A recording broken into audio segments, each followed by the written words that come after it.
I was told more than once in my life that I took up too much space. But nothing prepared me for hearing those words at my husband's funeral. If I close my eyes, I can still feel the carpet under my shoes at the Memorial Chapel on Roosevelt Avenue in Queens, the smell of lilies that always made me nauseous, and the sting of cold January air every time the door opened. It was January 14th, a little after 10 a.m., and the sky outside looked like someone had covered it with a dirty gray blanket. I remember thinking that maybe the weather was doing me a favor, hiding the world a bit while I tried to breathe through the worst morning of my life. My name is Helena Duarte, I'm 52 years old, and I've lived most of my adult life believing that endurance was a kind of love. Enduring jokes, enduring glances, enduring the way people walked around me like I was a piece of furniture placed in the wrong spot. I grew up in Newark and moved to Queens when I married Marcos, 27 years ago. We built a quiet life together. I worked the morning shift at a small bakery on Astoria Boulevard, kneading dough before sunrise, wiping flour off my black slacks, listening to my coworkers complain about rent prices and dating apps. Nothing extraordinary, nothing glamorous, nothing anyone pays attention to. But it was my life, and I carried it with the same quiet determination I carried everything else. That morning, my hands were shaking so violently I had to hold them together as if they were arguing. People filled the room in small clusters. Neighbors I barely knew, old coworkers of Marcos, distant cousins, faces I recognized only from holiday photos. I stood near the back for a long time because I didn't trust my legs to carry me forward. My body felt heavier than usual, as if grief had settled into my bones overnight. My weight has always been the first thing people notice, and I learned early to move as softly as possible. Even now, in a room full of mourning, I worried about blocking someone's path or brushing against chairs that weren't meant to touch me. When I finally gathered enough courage to walk toward the casket, my sister-in-law, Anna, stepped in front of me. She wasn't subtle. Her arm shot out like a barrier, palm forward, nails painted a shiny red that looked almost cruel under the fluorescent lights. "Helena, not now," she whispered sharply, though half the room could hear. "You're already taking up enough space. Let other people get close. We don't want a crowding situation." Crowding situation. That was the phrase she chose at my husband's funeral. The words hit me with the force of something thrown. Heat flushed up my neck, settling in my cheeks. I stared at her, waiting for a hint of softness, a sign she didn't mean it the way it sounded. But her expression didn't move, frozen in that familiar mixture of superiority and annoyance she'd carried toward me for years. "I just want to see him," I murmured. My voice cracked, thin and trembling. "Later," she said, already looking past me. "Let the family go first." I was his family. But she said it as if I were an inconvenience, an afterthought, a mistake he'd married out of pity. I stepped back because humiliation is a force that pushes you without asking permission. A few people glanced in my direction, the kind of glances heavy with pity or relief that it wasn't happening to them. I pulled in a breath, then another, tasting the metallic dryness of panic on my tongue. The room seemed to sway, not violently, but enough to make me feel like the ground had softened beneath me. I walked to the far corner, next to the radiator that barely worked, and tried to steady my breathing. I didn't want this moment to be about me and my insecurities, but my body has always reacted before my thoughts could catch up. Tears burned behind my eyes, threatening to spill in public, a humiliation almost worse than Anna's words. That's when my phone buzzed in my coat pocket. At first, I ignored it. Who texts condolences? But it buzzed again and again, persistent. I pulled it out, expecting a message from my friend Rosa from the bakery, or maybe my landlord reminding me that the heating bill was due. Instead, I saw his name. Marcos. My fingers froze above the screen. For a moment, my mind rejected the possibility. Maybe someone used his phone. Maybe this was some kind of automated notification from a forgotten app. But when I opened the message, the air around me seemed to collapse. Fuja. Neo est morto. The words were simple, almost absurd in their clarity. Run. I'm not dead. My heart slammed against my ribs, so hard I thought everyone around me could hear. The room, with its soft murmurs and distant sniffles, blurred around the edges. My hands trembled violently, but I forced myself to read it again and again, until the letters stabilized in my mind. I wanted to scream, to ask someone if this was a cruel joke, but my throat locked. Instead, I looked up, scanning the room for any sign, any hint that something was wrong, that something was off. The casket was covered in white roses. The funeral director stood solemnly near the door. Anna laughed softly with someone near the front, as if she were hosting a brunch instead of saying goodbye to her brother. My phone buzzed again. "Helena, listen. You need to stay calm. Don't let them see you panic." Them. Not her. Them. My breath hitched. My palms turned slick. I wiped them on my skirt, pretending to adjust the fabric, trying not to look suspicious even though I felt like every eye in the room was on me. "Who are you?" I typed with numb fingers. "Is this real?" Before I could hit send, someone bumped into me. A cousin of Marcos, I think tall, hurried, apologizing half-heartedly. The phone slipped from my hand and clattered onto the floor. I nearly knelt to grab it, but a sharp pain shot through my knees. I bent slowly, embarrassed by how long it took me to reach the ground. When I stood upright again, the world felt tilted. Another message. They planned this. It's not me in the casket. A cold tremor ran down my spine. My scalp tightened. I felt every beat of my heart in my fingertips. I lifted my gaze toward the front of the room, staring at the polished wood of the coffin. The roses. The dim lights. Not him. My breath grew shallow, tight, as if someone were pressing on my chest. I wanted to walk forward, to tear open the lid and prove the impossible wrong, or right, but my legs refused. My weight felt 10 times heavier, rooting me in place, turning my body into something I had to drag through the moment rather than inhabit. Suddenly, Anna's voice cut through the hum of the room. "Helena," she snapped. "Are you going to stand there all day? People need to pass. Please, don't make this harder than it already is." The irony nearly made me laugh. But nothing in me was capable of laughter. Not now. Not with my husband texting me from somewhere unknown, telling me he was alive. I swallowed hard, feeling the familiar sting of shame mingling with something else, fear. Real fear. Sharp and electric. I typed again. "Where are you?" This time the reply took longer. Maybe 30 seconds, maybe less. But every second felt like someone was stretching time thin enough to snap. "Don't leave the building yet. And don't trust my family." I stared at the message until the letters blurred. A pulse of heat rushed through my face, followed by a cold wave that settled under my skin. My mind raced back through every harsh comment, every dismissive look, every time they treated me like excess baggage attached to Marcos's life. Had it all been cruelty? Or had some of it been something darker? A chair scraped loudly across the floor, making me flinch. Someone brushed past me, muttering something about needing more tissues. I felt invisible and exposed at once, like the world had suddenly become a stage, and I was the only one who didn't know her lines. My phone buzzed again. "I'm going to send proof. But you need to act normal." Normal. As if normal had ever been easy for someone like me. As if my body didn't announce my presence the moment I walked into any room. As if people didn't already watch me with that mix of judgment and curiosity reserved for museum displays. But as I lifted my eyes toward the casket again, something shifted inside me. A small, burning thread of instinct, quiet but insistent. If Marcos was alive, then nothing about this funeral was what it seemed. And if someone wanted me humiliated, pushed aside, silenced, then maybe there was a reason they didn't want me near him. For the first time that morning, humiliation didn't push me back. It pushed me forward. I took one step toward the casket. Just one. But it was enough to change everything. I took that step, and for a moment I thought no one noticed. But Anna's eyes snapped toward me like she'd been waiting for it. Her lips tightened, and she started walking in my direction with the determined posture of someone ready to scold a child. I froze, clutching my phone so hard my fingers tingled. My heart thudded unevenly, drowning out the low murmur of the room. I could still feel the vibration of the last message against my palm. Act normal. As if anything about this moment could feel normal. As if taking one more step wouldn't reveal every tremor in my body. Anna reached me before I could gather the courage to move again. She stood too close, her perfume sharp and artificial, mixing unpleasantly with the flowers. Her expression was the same one she used when she found crumbs on her pristine white counters. Except this time I was the mess. "What are you doing now?" she whispered sharply. "If you make a scene here, I swear." "I'm not making a scene," I murmured, though my voice was barely there. "I just want to see him." That last word nearly broke me. She shook her head, exasperated. "Helena, for God's sake. You'll block everyone. Wait until the first viewing is done, then you can have your time." My time. As if grief were something scheduled on a clipboard somewhere. As if I hadn't spent 27 years waking up beside him, memorizing the sound of his footsteps, the way he stirred his coffee. As if I hadn't earned a place next to him now. But before I could say anything, before I could defend myself, my phone buzzed again. I flinched a little, afraid she'd notice, but she was already turning away, dismissing me with a flick of her hand. I lifted the phone in front of me, shielding the screen with my palm. "I'm sending you a picture. Don't react." A moment later, an image appeared. Blurry, taken in low light, but unmistakably real. Marcos. Alive. He was bruised, a cut above his eyebrow, but his eyes were open, staring at the camera with a desperation I'd never seen. Behind him a concrete wall. No windows. No context. I felt the ground shift again, as though someone were pulling reality out from under my feet thread by thread. My breath hitched, and I pressed the phone against my stomach to steady it, as if hiding the truth inside me would keep it safe. He sent another message. "They're watching you. Please be careful."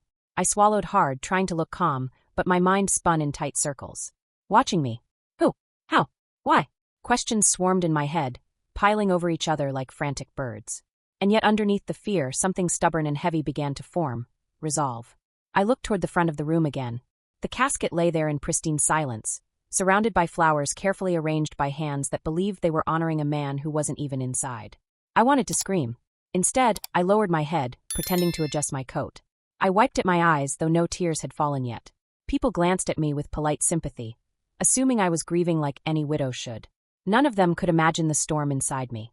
A soft voice brushed my shoulder. "Helena, sweetheart, you okay?" It was Rosa, my co-worker, who had slipped in unnoticed. Her hands were always warm, even in January, and when she touched me, some part of me almost collapsed from relief. "Yes," I whispered, but the lie felt too heavy. "I'm just overwhelmed." She squeezed my arm gently. "Take your time. You don't need to go up yet." I nodded, grateful, though she had no idea that her kindness was the only thing keeping me from falling apart entirely. She drifted away a moment later, leaving me alone again in the crowd. Another buzz. "They won't let you near the casket, because they know you'd notice something." My skin prickled. A slow, creeping cold spread across my shoulders and down my back. "Notice what? Something wrong with the body? Something staged? Something missing?" I typed with trembling fingers. "Tell me what I'm supposed to see." He didn't answer immediately. Those few seconds stretched unbearably long enough for someone to bump into me again, long enough for Anna's mocking laugh to float through the air, long enough for me to suck in one shaky breath after another. Finally, a new message appeared. "It's not me. But there's more. You need to find a way out of the funeral home without drawing attention." My stomach tightened painfully. I stared at the screen, reading the sentence over and over as if repetition might make it easier to believe. Leave the funeral home. How? Without drawing attention? I was a woman who never blended into any space, no matter how hard I tried. People noticed me. People always noticed me. I locked my phone and slipped it back into my pocket, trying to look like someone simply standing in mourning, not someone actively planning an escape. The room felt smaller now, heavier with unspoken danger. I shifted my weight, the floor creaking faintly under my shoes.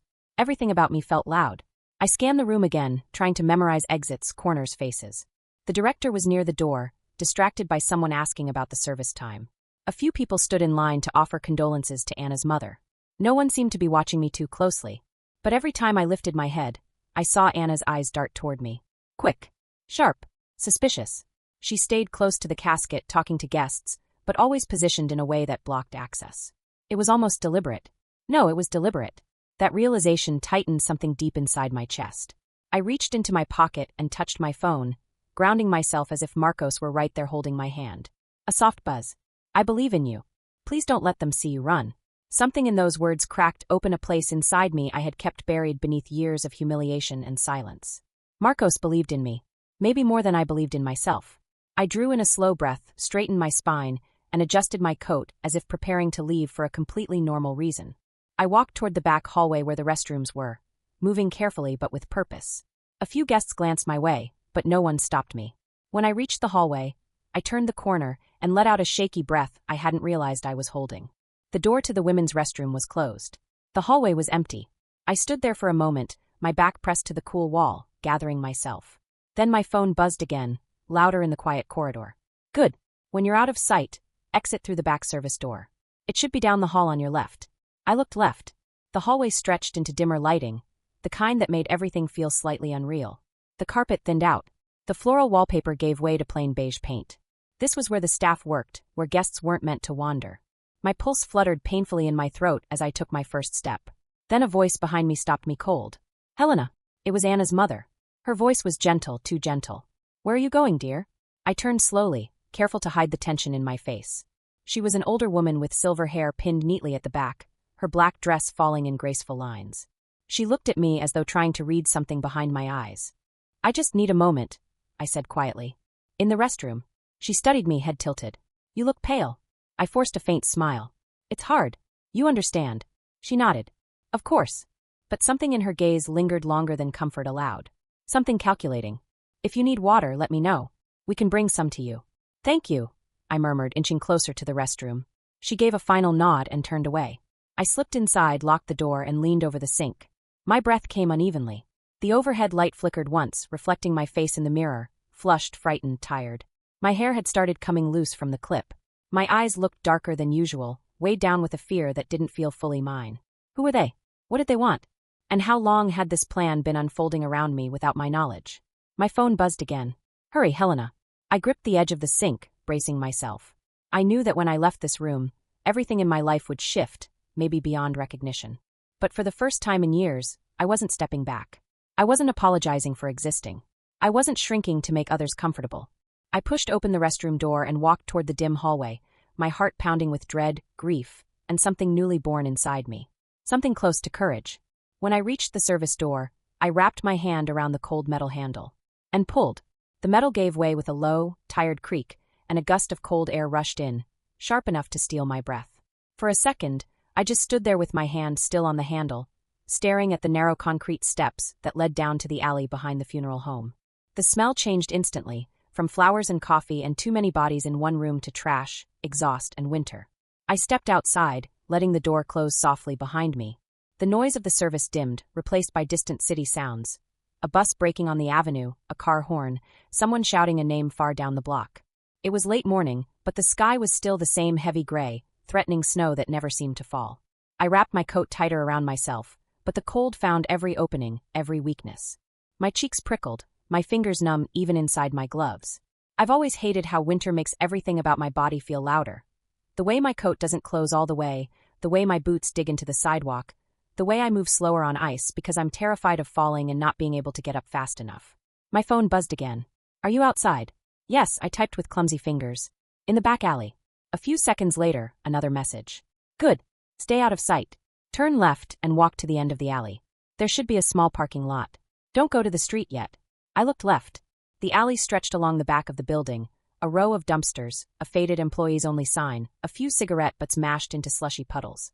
I hesitated. Every instinct I had told me to go back inside where it was at least familiar, where grief had a script. Widow cries. Family comforts. Body buried. Life quietly ends. But that script wasn't mine anymore. I started walking. Each step sounded louder than it should have on the concrete, and I kept glancing behind me, half expecting someone to burst through the door shouting my name, accusing me of abandoning my place, of being dramatic, of making everything about myself. The old voices in my head had their own chorus. "You're so sensitive, Helena. You're too emotional. You're always taking up too much space." I swallowed hard and kept going. At the end of the alley, the ground opened into a small parking area with 5 spaces, 3 of them occupied. A silver Toyota, a black SUV, and a white van with the funeral home's logo. Beyond that, a chain-link fence and the muted roar of Roosevelt Avenue traffic. No one was there. My phone buzzed again. "Wait by the van. Don't look around too much. If anyone asks, say you needed air." I walked over to the van, my boots slipping slightly on a patch of ice. I grabbed the side mirror to steady myself, my heart racing. I leaned against the cold metal, trying to look like someone dealing with grief, not someone hiding from an invisible threat. I stared at the ground, at the cracks in the asphalt, at a faded oil stain shaped almost like a heart. A memory surfaced without warning. My first dinner with Marcos's family, so many years ago. I had worn my best dress, a navy blue one that hugged my body in ways that both scared and thrilled me. I remember standing in his mother's kitchen, the smell of garlic and onions and roasting meat filling the air. His mother had given me a quick once-over and smiled tightly. "You're pretty," she had said, and for a moment, warmth bloomed in my chest. Then she added, "If you lost a little weight, you'd be stunning." But Marcos always liked abundance. They laughed. Marcos didn't. He'd taken my hand under the table, squeezed it gently, his thumb drawing small circles on my palm. Later that night, he'd told me I didn't need to change for anyone, that he loved me exactly the way I was. I believed him. I still do. But it's hard to unhear the things people say about your body. The parking lot felt eerily quiet, as if the air itself were holding its breath with me. My phone buzzed again. "Someone will come talk to you. Trust him. His name is Daniel. Don't mention the messages out loud." I blinked. Trust him? I didn't even know him. My shoulders tensed, my body bracing instinctively. Women like me grow up knowing we can't afford to trust easily, especially in isolated places like alleys and empty parking lots. I typed quickly. "How do I know this is really you, Marcos?" There was a longer pause this time, the kind that made my mouth go dry. Then, "The first time we fought, it was because I ate your last pastel de nata and lied about it. You cried because you thought you were too greedy. I told you I liked that you enjoyed food. You didn't talk to me for 3 hours. I closed my eyes. The memory hit me so hard I almost laughed out loud in the cold. We had been in our 3rd year of marriage, living in a tiny apartment in Elmhurst. I had eaten that last pastry in secret, then denied it when he asked, shame burning my face. He'd found the crumpled paper in the trash that I thought I'd hidden cleverly. I had cried more over that pastry than over some real arguments that came later. Only Marcos knew that. My throat tightened.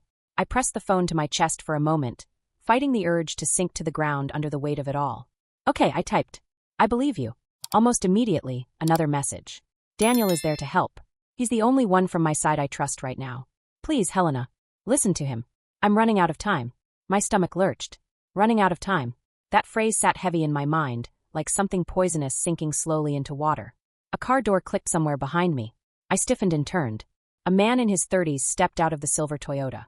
He was tall, with a wool coat buttoned up to his neck and dark hair tucked under a beanie. He glanced around casually, then started walking toward the building. At first, I thought he was just another guest, someone who'd gone outside to cry or smoke. Then his eyes met mine, and something in his expression shifted. Recognition. A flash of decision. He changed direction and walked straight toward me. Helena Duarte, he asked softly. My mouth went dry. Yes. I'm Daniel, he said, keeping his voice low. I'm a friend of Marcos. My heart hammered so hard I thought it might crack my ribs. I didn't answer right away. I studied his face, searching for anything cruel or mocking. Old habits. His eyes were tired but alert. He kept a respectful distance, hands visible, posture open. Not threatening. Not obviously, at least. Why are you out here? I asked. Because you are, he replied gently. And because Marcos told me you'd probably do the brave thing even if you didn't feel brave. A laugh escaped me unexpectedly, short and bitter. He thinks too much of me. I don't think so, Daniel said. We don't have a lot of time. Those words again. No time. Running out of time. I glanced instinctively at the building, at the service door I'd slipped through. If someone sees me here. They already noticed you left, he said quietly. But they think you're in the bathroom. We have a few minutes, maybe less. The familiar sting of embarrassment flared in my chest. Of course they noticed I left. People always noticed when I moved. My absence was as obvious as my presence.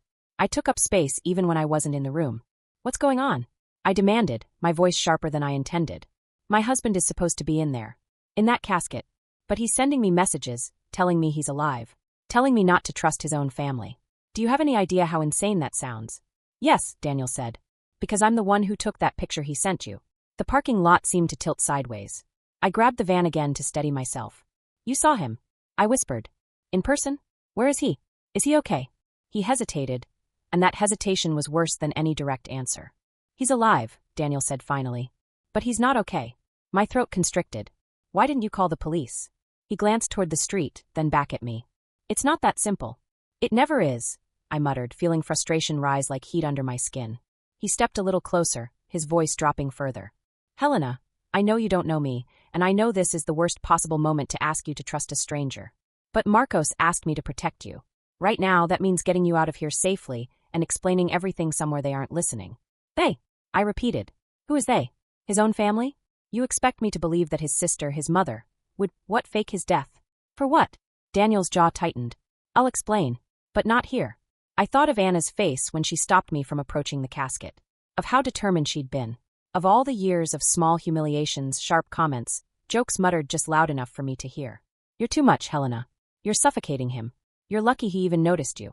Part of me wanted to insist on going back inside immediately, demanding answers, tearing the lid off that coffin, and forcing the world to look. But another part, the part that had learned to read danger in body language and tone and small details, told me that walking back in blindly might be exactly what someone wanted. My phone buzzed again. Go with him, Helena. Please. I trust him. Seeing those words, Marcos's voice in that tiny rectangle of light, brought a rush of emotion so strong it nearly knocked me over. Grief, relief, anger, fear. All tangled together. I can't just disappear, I whispered. They'll notice. They already think I'm too dramatic, too emotional. If they realize I left the funeral, they'll say whatever they want about you either way, Daniel said quietly. You know that. The truth of it stung. Ever since I married into Marcos's family, I had been the wrong shape, the wrong volume, the wrong presence. At birthdays, I took up too much space at the table. In photos, I blocked someone thinner. At Christmas, his mother would buy me gifts that were always a size too small, tilt her head and say, "It's motivation." I spent years apologizing with my eyes, with my posture, with my silence. Now, for the first time, someone was telling me that my existence, my choices, might actually be the key to something bigger than my shame. My hands were still shaking, but I nodded slowly. Where do we go? There's a diner 2 blocks down on the corner, Daniel said. They know me there. We can sit in the back and talk. I'll text Marcos to let him know you're with me. Another wave of anxiety crashed through me. What if they see us leave together? They're busy, he said. And if anyone asks, we'll say you needed to eat something before you fainted. No one will be surprised by that. The way he said it made my stomach twist. I searched his face again, trying to decide whether the comment was practical or careless. He noticed my expression and lifted his hands. I didn't mean. I know what you meant. I cut in, though my voice was softer than I felt. People always think a fat woman needs food. It's the oldest joke in the book. He looked genuinely embarrassed. I'm sorry. I shouldn't have phrased it that way. Something in me wanted to snap, to tell him his apology was useless, to walk back into the funeral home and slam the door in his face. But another part recognized that he was at least trying to correct himself. So many others never bothered. We don't have time to argue about phrasing, I said quietly. Let's go. We walked together toward the narrow opening that led to the street. I let him take the lead, my steps heavy but determined. I pulled my coat tighter again, wishing for once that I could just vanish into the crowd. But the world outside the alley was as unforgiving as ever. The sidewalk was busy, even on a grim January day. People brushed past us, bundled in coats and scarves, heads down. A delivery guy zipped by on an electric bike. A woman dragged a toddler behind her, scolding him in Spanish. A teenager laughed too loudly into his phone. Life went on, indifferent to my collapsing world. As we walked toward the diner, I caught a glimpse of my reflection in a darkened shop window. Broad shoulders, thick waist, hips that stretched the fabric of my coat. Next to Daniel, I looked even larger. The old shame flared up instantly unbidden. I imagined what people saw. A big, tired-looking woman walking with a younger man toward a cheap diner in Queens. Maybe they thought I was his mother. Maybe they thought other things. My body has always come with assumptions. But for the first time, I noticed something else in that reflection. Maybe it was the way I was holding myself, spine straighter, head higher. Maybe it was just the adrenaline. But I didn't look like someone crumbling. I looked like someone standing on the edge of something irreversible. We reached the diner, a place I'd passed 100 times but never entered. The sign read Parkview Diner, though there was no park in sight. The windows were fogged from the warmth inside. Daniel held the door open for me, and a wave of heat and the smell of coffee, bacon, and fried onions washed over us. I hesitated for half a second. Diners and restaurants were always tricky for me. Booths that didn't fit, chairs that creaked, eyes that lingered as I chose what to order, waiting to judge me no matter what decision I made. But there was no room for that kind of fear right now. I stepped inside. The hostess, a young woman with a messy ponytail and chipped red nail polish, glanced up as we walked in. Her eyes flicked over Daniel, then landed on me. I watched her gaze shift almost imperceptibly, taking in my size, my coat, the way I moved. I braced myself for the usual. A quick assessment of whether I'd fit in the booths, a silent calculation of what to do with me. Just 2, Daniel said. She grabbed 2 menus and started walking toward a booth near the window. Panic spiked in my chest. I have been wedged into too many narrow booths, my hips pressing painfully against unmoving wood or plastic, my stomach tightening with humiliation as I pretended to be comfortable. Could we sit at a table? I blurted out, my voice sharper than I intended. She turned, surprised. Her eyes traveled down to my hips, then back to my face. That was all it took. My cheeks burned. Sure, she said after a beat. Table in the back okay? Perfect, Daniel answered quickly, as if he understood without needing it spelled out. We followed her past the row of booths into a slightly darker corner. The table she chose had 2 sturdy chairs and a view of the rest of the diner without being too exposed. I sank slowly into the chair, relieved when it didn't wobble or screech. She handed us menus. Coffee. Yes, please, Daniel said. I hesitated. My first instinct was to say no, to prove that I wasn't what everyone expected me to be. But I was freezing, my hands still shaking, and the thought of something hot to hold onto felt like mercy. Coffee for me too, I said quietly. She nodded and walked away. I stared down at the laminated menu without seeing a single word. My eyes traced the colored pictures of pancakes and burgers and omelets, but nothing registered. All my attention had narrowed to Daniel's presence across from me and the phone heavy in my pocket. He waited until the waitress was out of earshot before leaning forward. Okay, he said softly. I know this is a lot, but I'm going to tell you everything I know, and you can decide what you want to do. A bitter laugh rose in my throat, but I swallowed it. My husband is supposed to be dead. There's apparently a stranger in his coffin, and you say his own family can't be trusted. I'm not sure a lot even begins to cover it. He nodded, accepting the sarcasm. Fair enough. The waitress returned with our coffees, setting down the cups with a small clink. Need a minute to look at the menu? She asked. Yes, I said quickly, desperate for her to leave so we could talk. She walked away again, and Daniel wrapped his hands around his mug, as if the warmth might steady him too. I met Marcos at work, he began. We're in logistics. He started handling some of our more complicated shipments about 2 years ago. Smart guy. Careful. Didn't talk much about his personal life, but when he did, it was always about you. My heart gave a small, unexpected jolt. About me? Yeah, Daniel said. He talked about your cooking, about how you got up at 4 in the morning for your bakery job, about how you hated elevators but took them anyway when your knees hurt. He said you had more stamina than anyone he'd ever met. Something tightened in my chest, part pain, part fragile gratitude. For years, I'd felt like the only things people saw in me were my size, my silence, my supposed weakness. Hearing that Marcos bragged about me to strangers felt like opening a window in a room I didn't know had grown so dark. What does any of that have to do with this? I asked, my voice rough. Daniel took a breath. About 6 months ago, Marcos started noticing discrepancies in some accounts connected to a company your brother-in-law manages. I stiffened. Luis. He nodded slowly. Yeah, money moving through shell companies, false invoices, shipments that didn't match their paperwork. At first, he thought it was just sloppy bookkeeping. But the more he looked, the more it smelled like something else. Maybe fraud. Maybe laundering. I thought of Luis's new car last summer, the one he'd proudly parked directly in front of our building when he came to pick up Marcos. I thought of the expensive watch he never shut up about, his sudden vacations, how often he'd joked about finally doing better than the rest of the family. Inside the diner, a blender roared somewhere near the counter, mixing a milkshake. The sound filled the silence between us for a moment. Marcos confronted him? I asked quietly. Eventually, Daniel said. But before he did, he started documenting everything. Screenshots. Printed records. He kept backups outside the office. He told me he didn't trust that things would stay untouched if someone realized he was looking. Why tell you? I asked. Why involve you at all? He hesitated, then looked me in the eye. Because I've seen this kind of thing before. Not exactly, but close. And he needed someone who wasn't tied to his family, someone who could help him understand what he was seeing. I took a sip of coffee to buy myself a moment. It was too hot, bitter, but the burn helped cut through the numbness. About 2 weeks ago, Daniel continued, Marcos told me he'd finally put everything together in a way that could prove what was going on. He said he was going to confront Luis and, if necessary, go to the authorities. The date clicked immediately in my head. That was January 3rd, I murmured. How do you know? Daniel asked.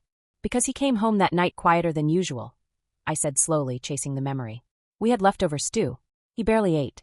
I asked what was wrong, and he said, big decisions. I thought he meant work stuff, like a promotion or a transfer. He didn't want to worry me. Daniel nodded. He probably didn't want to drag you into danger unless he had to. Danger, I repeated, the word tasting metallic. What kind of danger? The kind where people who are committing crimes don't want anyone exposing them, he said. Especially not family. It's bad business. Something inside me recoiled. I had grown up hearing about crime as something that belonged to other people, other families, other neighborhoods. Not to mine. Not to Marcos. He disappeared 3 days later, I whispered. Daniel nodded. January 6th. I remembered that day with painful clarity. We were supposed to have lunch together after his appointment.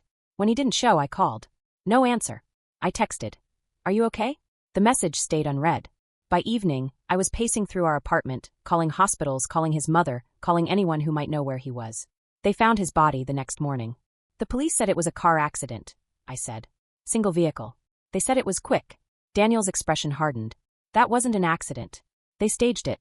I don't know all the details, but I know this. The man in that car was not your husband. My stomach dropped. Nausea swelled up, thick and overwhelming. I pressed my hand against my middle, as if I could hold it all in place. How can you be sure? I asked, my voice barely audible. Because I saw Marcos 2 days after that, Daniel said. For a moment, I forgot how to breathe. Where? In an old warehouse in Long Island City, he said. It's mostly abandoned now, used by companies to store extra inventory or whatever they don't want on official books. I followed a lead there about one of the shell companies. I didn't expect to see him, but he was there. Beaten. Tied to a chair.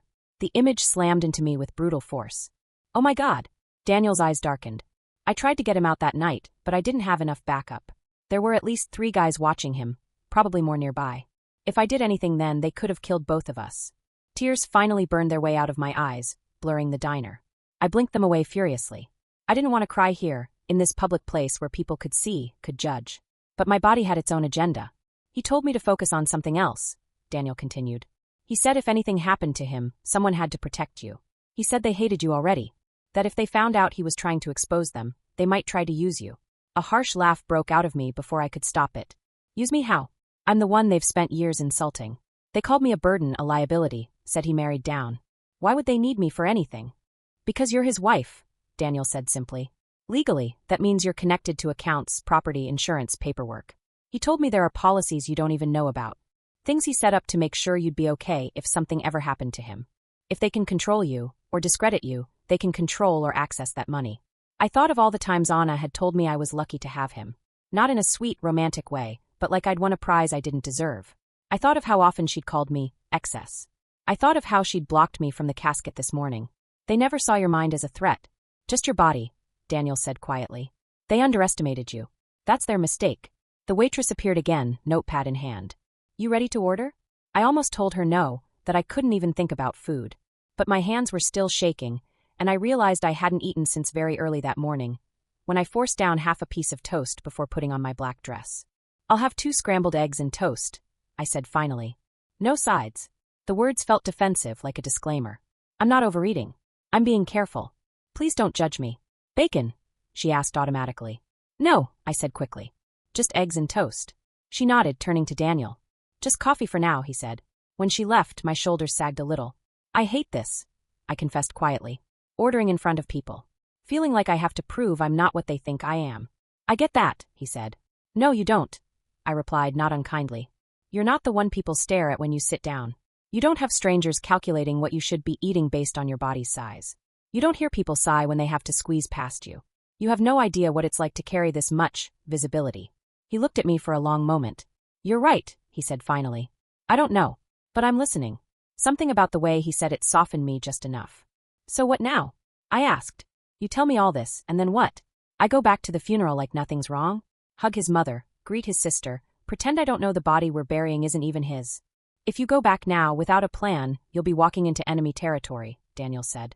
You'll be surrounded by people who may already know he's alive, or at least suspect something. You'll be vulnerable. I'm already vulnerable, I said. You just told me there are people who would rather see me silenced than let me inherit what my own husband left me. He didn't deny it. The eggs arrived, sliding in front of me on a chipped white plate. They were bland-looking, pale yellow, but the smell made my empty stomach twist. I picked up my fork and took a small bite. It tasted like cardboard, but chewing gave my anxiety somewhere to go. I don't know how much longer they'll keep him alive, Daniel said quietly. If they think he's talked, if they think he's become a liability, they might decide it's not worth the risk anymore. The fork stopped halfway to my mouth. My hand trembled. A piece of egg fell back onto the plate. Don't say that, I whispered. I have to, he replied. You deserve to know the truth. I stared at my plate, my vision blurring again. For years, my biggest fear had been being left. Left out of photos. Left out of family plans. Left behind because someone decided my body was too much to love publicly. I never imagined my fear would shift into something so concrete, so immediate. My husband's life dangling in someone else's hands. What do you need from me? I asked finally. Daniel watched me carefully. Are you sure you want to be involved? The question angered me in a way I didn't expect. He is my husband, I said. I have already spent years standing there while his family insulted me. While they tried to make me smaller. While they treated me like furniture or a punchline. I let so many things slide because I didn't want to make things harder for him. My voice rose slightly. I forced it back down. If they're doing this to him now, I continued, I won't stand in the corner again. I won't let them decide what I'm allowed to see or feel. For the first time since we sat down, Daniel smiled, a small, grim thing but real.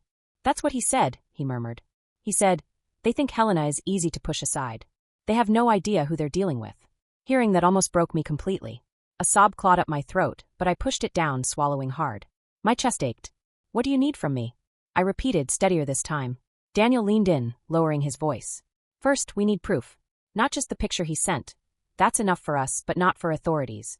If we move too soon with nothing solid, we could tip them off and make things worse. Marcos mentioned you might have access to some of his home files. Things he kept away from the office. Old contracts, account statements, passwords he trusted you with.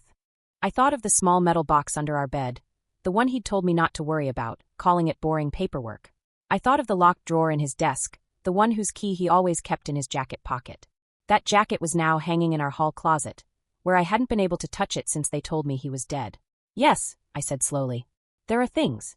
If we can get those, cross-check them with what I've collected, we might be able to see the whole picture, Daniel said. Once we know exactly what's at stake, we can decide who to go to. The regular police or someone higher. Someone less likely to be already on their side. Something cold slid down my spine. You think they might have people in the police? I don't know, he admitted. But I've seen stranger things. We can't rule it out. I pushed my plate away. The eggs had grown cold. What about the funeral? I asked. They're going to notice I've been gone. And if I don't come back, then you're safer, he said. The thought of not seeing that casket, of not standing by it while they lowered it into the ground, tore at something sacred inside me. Fake body or not, that ceremony had been my only way to say goodbye when I thought he was gone. Now, knowing there was a chance, however small, that he was alive, the idea of participating in that life felt unbearable. But so did abandoning the script I'd been handed. The role of the quiet widow, appropriately broken, properly present. "They'll say I ran away," I murmured. "Let them," Daniel replied. "They've been writing a story about you for years. You don't owe them another page." I thought about all the stories people had told about me. The jokes. The whispers. The ways my body walked into a room before my name did. Maybe it was time I wrote my own version. My phone buzzed in my pocket. I snatched it up like a lifeline. "Thank you for leaving," Marcos wrote. "I know it was hard. I need you safe. I need you to outsmart them." My eyes stung. My thumb hovered over the keyboard for a moment before I replied. "I'm with Daniel. I'm scared out of my mind. But I'm not going back there." His answer came quickly. "That's my girl." The tears came then, hot and unstoppable. I pressed my napkin to my eyes, trying to hide my face.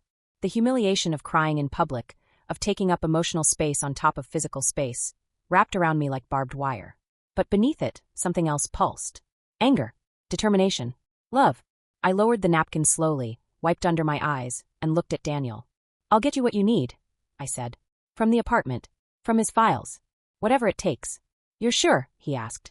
"I've spent my whole life shrinking myself to make other people comfortable," I said. "I'm done doing that. Especially if it means leaving him in their hands." In that moment, something shifted inside me so clearly I could almost hear it. A line drawn. A door closing. A new one cracking open. It wasn't a loud transformation. No grand speeches, no dramatic background music. Just a 52-year-old woman in a Queen's diner, hands still trembling, heart still broken, choosing not to stand in the corner anymore. That was the first real turning point of my life. I wrapped my hands around my coffee cup, feeling the warmth seep into my fingers, and took a breath that felt like it belonged to someone new. "Tell me what I have to do," I said. Daniel took a slow breath, like he was mentally sorting through options before putting them into words. "First," he said, "we get you home. Quietly. If anyone from your family calls, you answer. You tell them you felt sick at the funeral and had to leave. Don't go into details. Let them fill in the blanks with whatever they want." "They'll say I'm dramatic," I murmured. "They always do." "Then let them," he replied. "Being underestimated is our advantage right now." The word "our" settled over me in a way I didn't expect. For so long it had been them and me, his family and me, the world and me. Suddenly, I wasn't entirely alone in this terrible, twisting space. "What if they ask where I am?" I asked. "If they track my phone?" "If they're tracking your phone, it's already complicated," he said. "But from what Marcos and I saw, they're not that sophisticated. They're careful, not brilliant. They rely on intimidation, not tech. Still, once we leave here, turn off your location. We'll take side streets." "Side streets," I repeated, as if I were learning a new language. "You said you have files at home," he continued. "We'll look for anything that connects directly to Luis's shell companies. Account numbers, contracts, messages. If Marcos hid backups, there might be a note somewhere. Something only you would think to look at." I thought of our bedroom, of the way I'd been avoiding it fully since the funeral arrangements began. I slept on my side of the bed, barely touching his pillow, afraid that if I moved too much, I might erase the faint trace of his cologne that still lingered in the fabric. "What if they've already been there?" I asked suddenly. He didn't sugarcoat it. "It's possible." The idea made my skin crawl. Someone touching our things, walking around our apartment, going through our drawers, judging our lives. Judging me.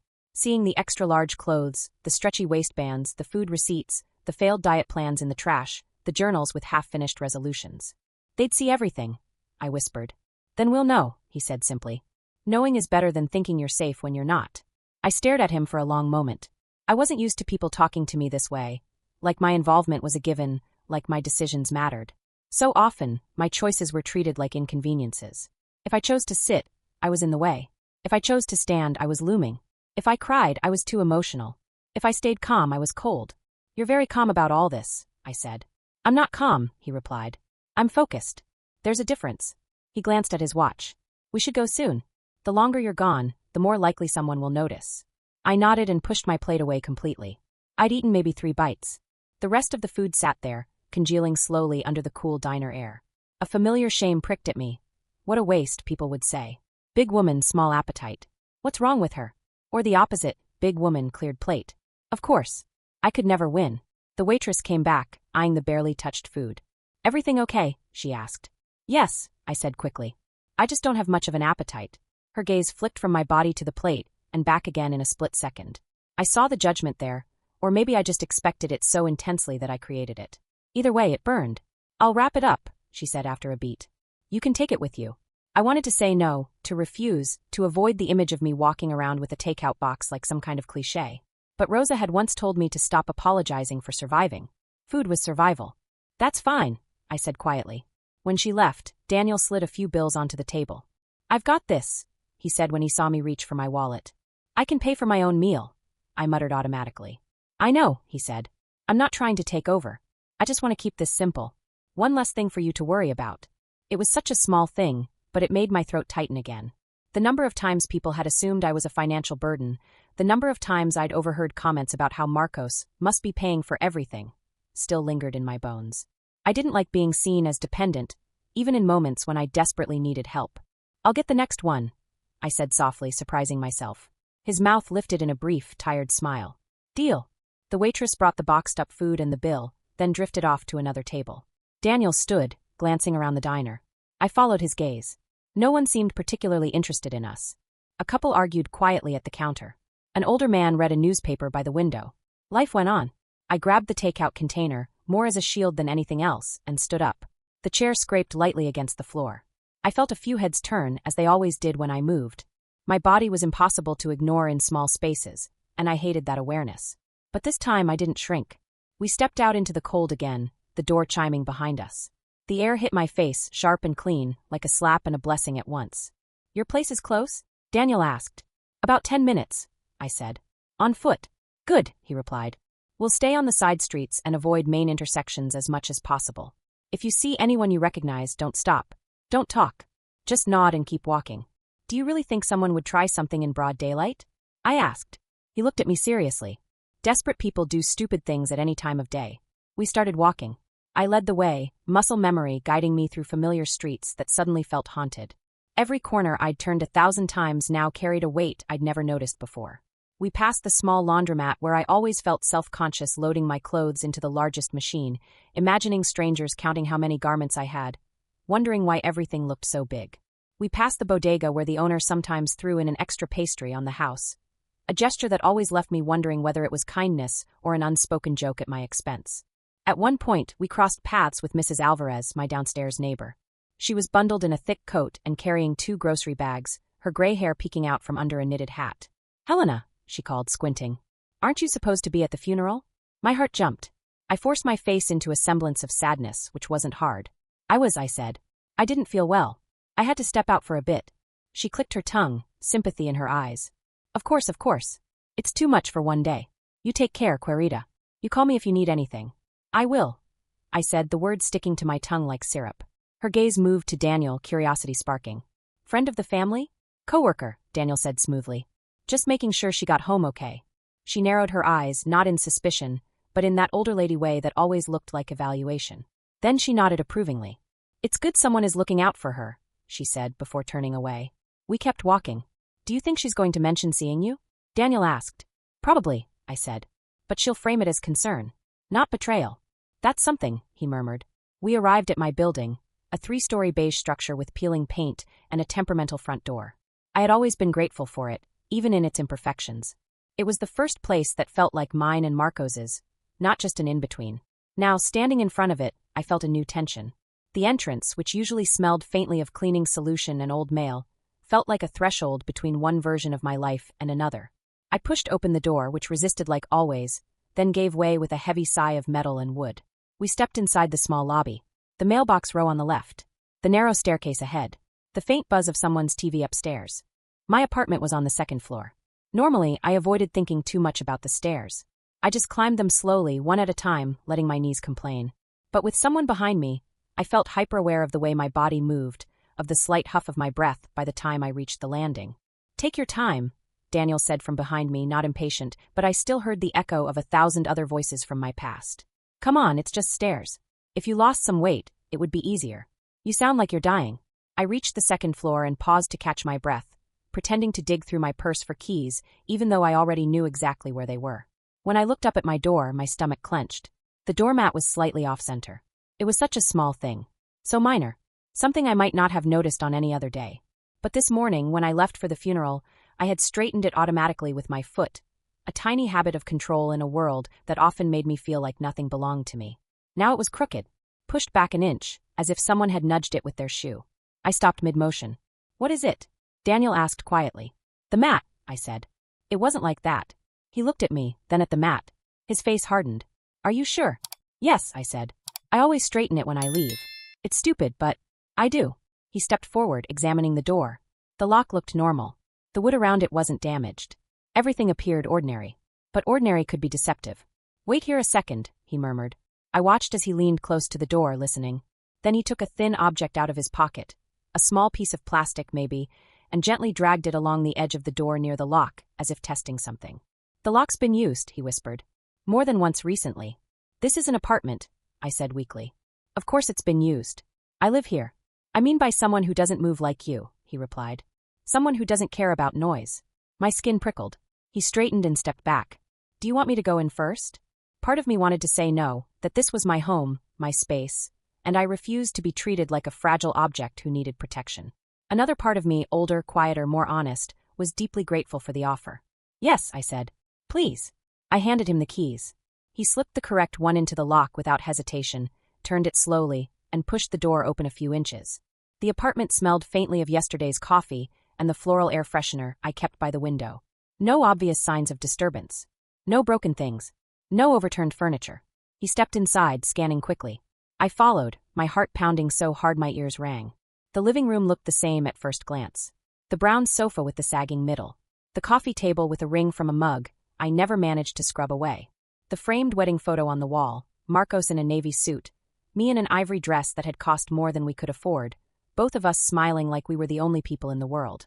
Daniel moved carefully from room to room, checking corners, closets, the small kitchen, the bathroom. When he came back to the hallway, he shook his head. "No one's here now. But someone's been here." "How can you tell?" I asked. He nodded toward the coffee table. "That lamp has been moved. See the dust ring?" I looked.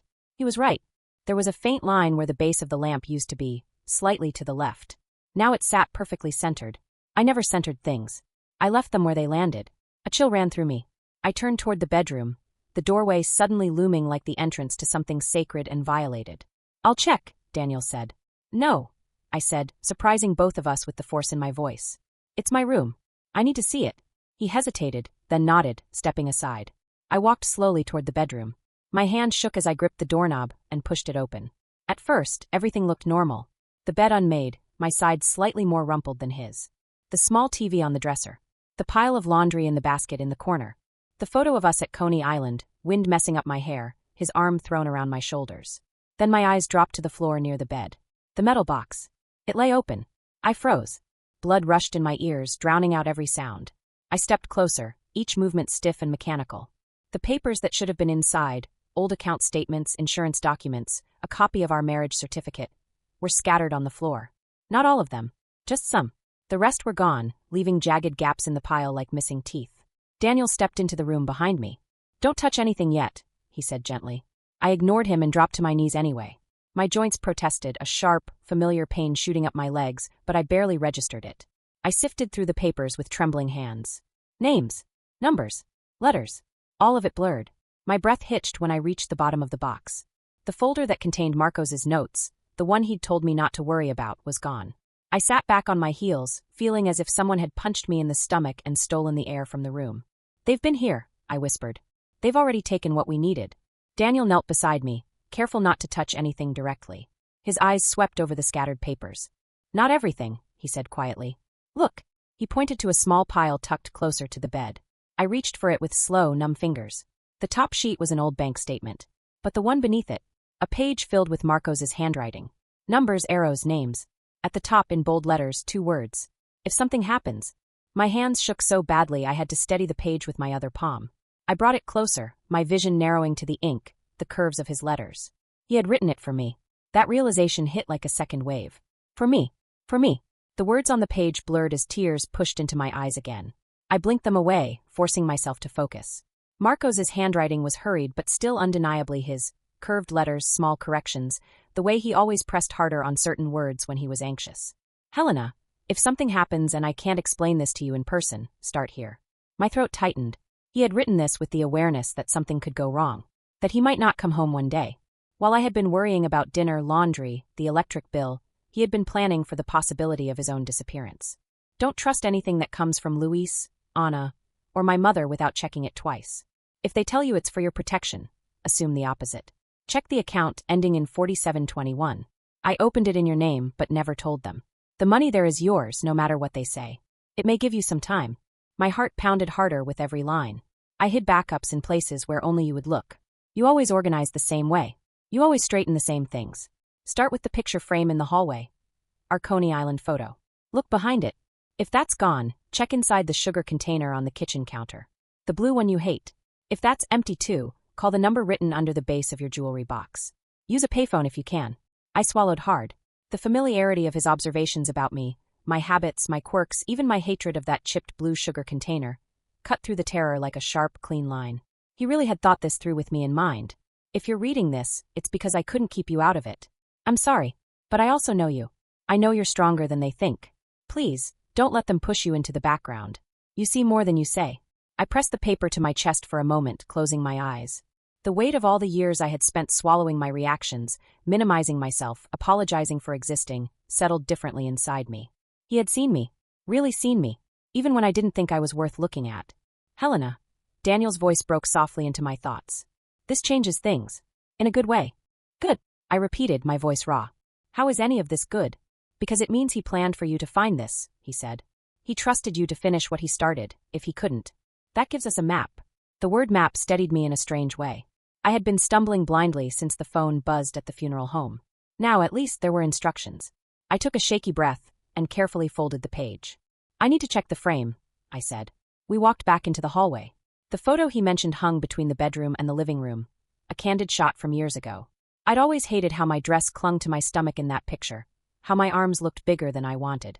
For a long time, I almost took it down because I couldn't stop criticizing myself every time I passed it. He told me not to. That's us, he said. Real. Wind and wrinkles and all. Now that frame might literally hold my future. I lifted it off the wall, my fingers clumsy with nerves. My heart hammered as I turned it over. There, taped crudely to the back, was a small plastic envelope. For a moment, I just stared, my breath shallow, the room narrowing to that rectangle of plastic and paper. My fingers shook as I peeled it off. Inside was a small USB drive and a folded note. I opened the note first. If this is still here, it means they haven't gotten everything. Good. This drive has copies of what I found about Luis and the shell companies. Give it only to someone you trust. If Daniel is with you, he's one of them. Don't let my family see it. No matter what they say. My vision blurred on the last line. I blinked hard, trying to clear it, but the ink smudged slightly where my tears touched it. I handed the USB to Daniel. Here, I said. He meant this for you too. He took it carefully, like something fragile and explosive at the same time. This might be exactly what we needed, he said. If this has what I think it does, we're not just guessing anymore. We're documenting. Before I could answer, my phone buzzed in my pocket. I flinched, the sudden sound too loud in the small hallway. For a split second, I hoped it was Marcos again. But when I pulled out the phone and looked at the screen, my stomach dropped. Anna. Her name flashed in bold letters, along with the photo she'd chosen for herself. A heavily filtered selfie where she looked 10 years younger and 10 pounds lighter. My chest tightened. I knew if I didn't answer, she'd call again. And again. And maybe she'd call my mother, my neighbors, my job. She had a talent for spreading information, or her version of it, quickly. I have to take this, I murmured. Daniel nodded. Put it on speaker, he said softly. Let me hear. I hesitated for a second, then did as he asked, keeping the phone close to my body, volume low. Hello, I said. Where are you? Anna's voice was sharp enough to cut. There was no hello, no check-in, no concern. Just accusation. I didn't feel well, I said. I had to step out. At my brother's funeral? She snapped. Helena, do you have any idea how that looks? People are asking where you are. You're the wife. You're supposed to be here. Guilt and anger clashed inside me. I'm grieving too, I said quietly. I barely slept. I thought I was going to faint. I needed air.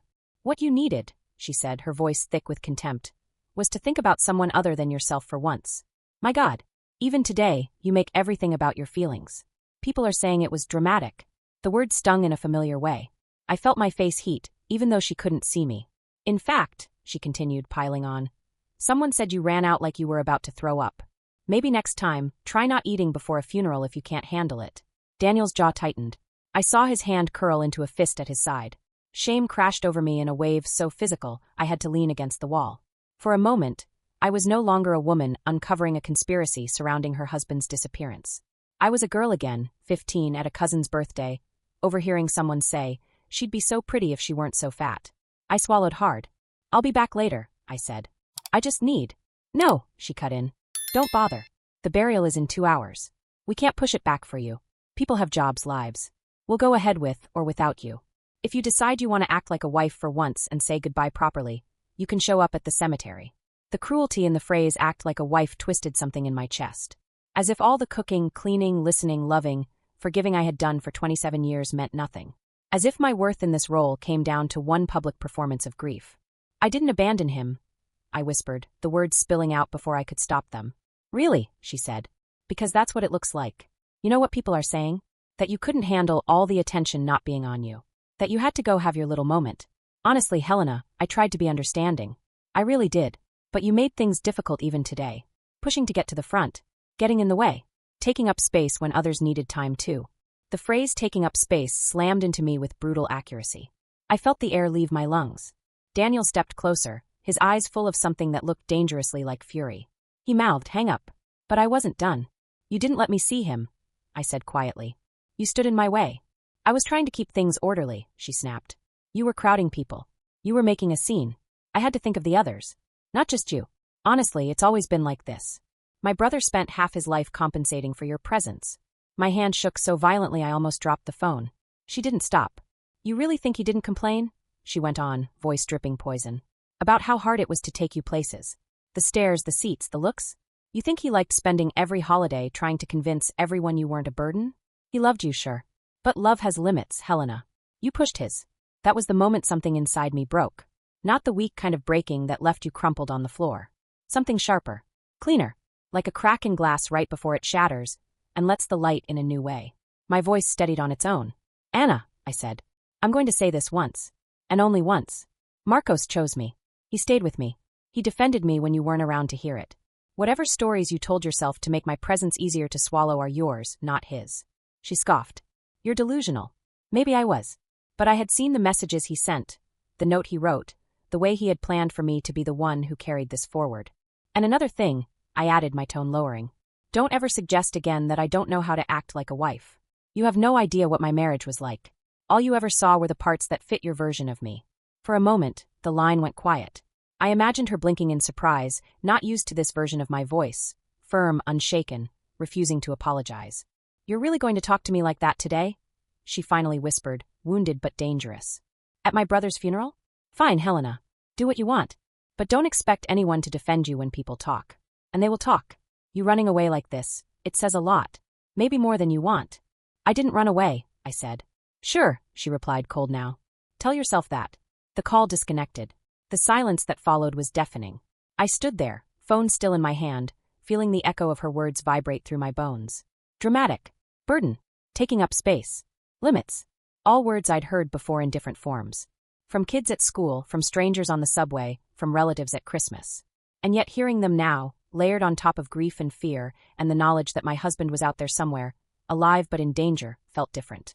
Because for the first time in my life, her cruelty didn't feel like the final word. Daniel exhaled slowly. "She's worse than I thought," he said. "That was her being restrained," I replied, a tired bitterness in my voice. "You should hear her when she's really comfortable." "You okay?" he asked. "No," I said honestly. "But I'm done pretending I'm not used to it." I slipped the phone into my pocket and turned back toward the bedroom. The open box. The missing files. The note. The USB. Everything that mattered now. "We need to move," Daniel said. "If they've already been here, they might come back. We're not safe staying long. Grab what you need. Documents, clothes. Nothing that ties us to a specific plan if someone searches your stuff later." The idea of packing for an undefined escape at 52 years old, on the same day as my husband's funeral, would have seemed surreal to me any other time. Now it felt like the next inevitable step in a chain of impossibilities. I moved around the room mechanically, pulling a small suitcase from under the bed. The handle stuck for a moment, and I had to yank harder, my body straining. A part of me cringed, imagining how I must look, breathing heavier, cheeks flushed, arms working more than they should have to wrestle a suitcase from under a bed. Then another part of me, louder this time, snapped back. I am allowed to struggle. I am allowed to take effort. I am allowed. I packed quickly. 2 pairs of jeans. A few tops. Underwear. Socks. My warmest sweater. I grabbed my medication from the bathroom, blood pressure pills, vitamin D, the antacid I used more often than I admitted. I paused for a second, looking at the mirror. The woman looking back at me didn't look like a heroine. She looked like a tired, middle-aged, fat woman whose life had been cracked open. It was strange, then, to realize that maybe both could be true at once. I stepped back into the bedroom. Daniel had collected the scattered papers into neat stacks, leaving the altered spots as undisturbed as possible. "We'll take the note and a few key documents," he said. "Leave some of the rest. If they come back and notice everything is gone, they'll know you're onto them. Right now, we want them to think you're broken. That you left the funeral because you couldn't handle it, not because you suspect anything. That part will be easy for them to believe," I said hollowly. He slipped the USB into his jacket pocket and handed the handwritten note back to me. "Keep this close," he said. "On you, not in a bag. If we get separated, you need this." I folded it carefully and slid it into my bra close to my skin. For a second, I thought of all the times someone had teased me about using my chest as storage. It suddenly didn't feel funny anymore. It felt practical. Protective. My phone buzzed again. For one brief, hopeful moment, I thought it might be Marcos. But the notification showed a group message, family only. I opened it. "Anna. For those asking, Helena left the service early.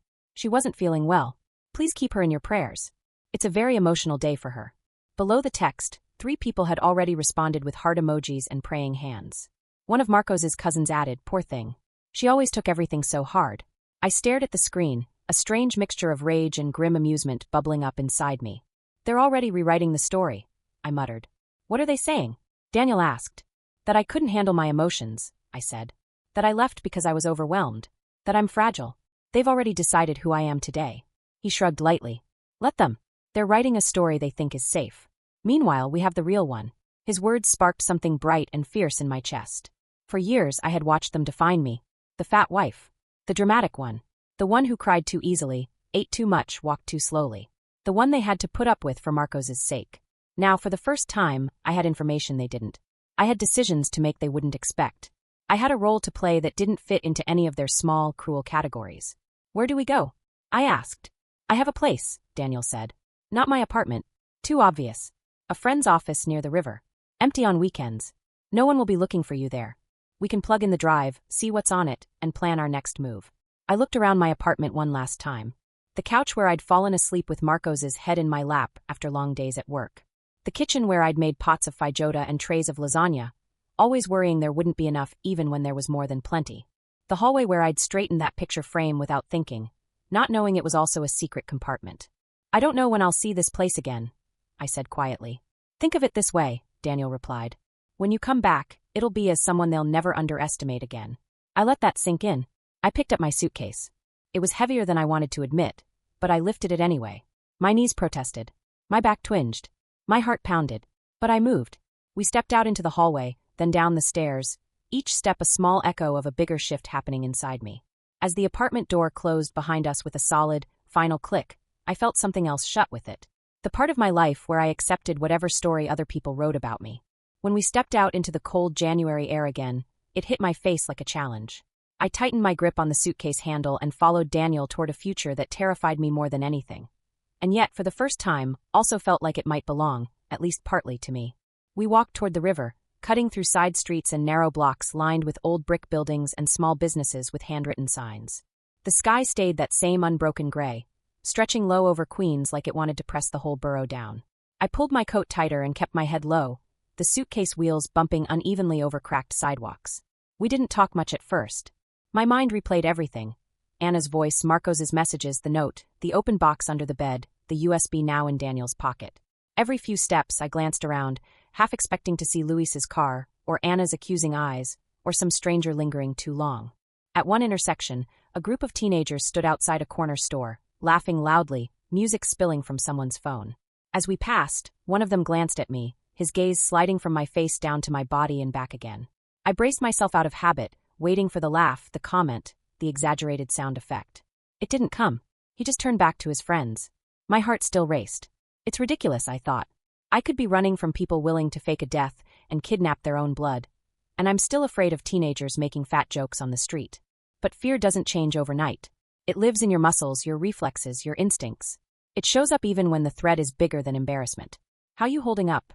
Daniel asked quietly as we turned onto a quieter block. "I keep thinking this is some kind of grief hallucination," I said. Like I'll wake up tomorrow and it'll turn out I imagined the texts because my brain couldn't handle losing him. He glanced at me.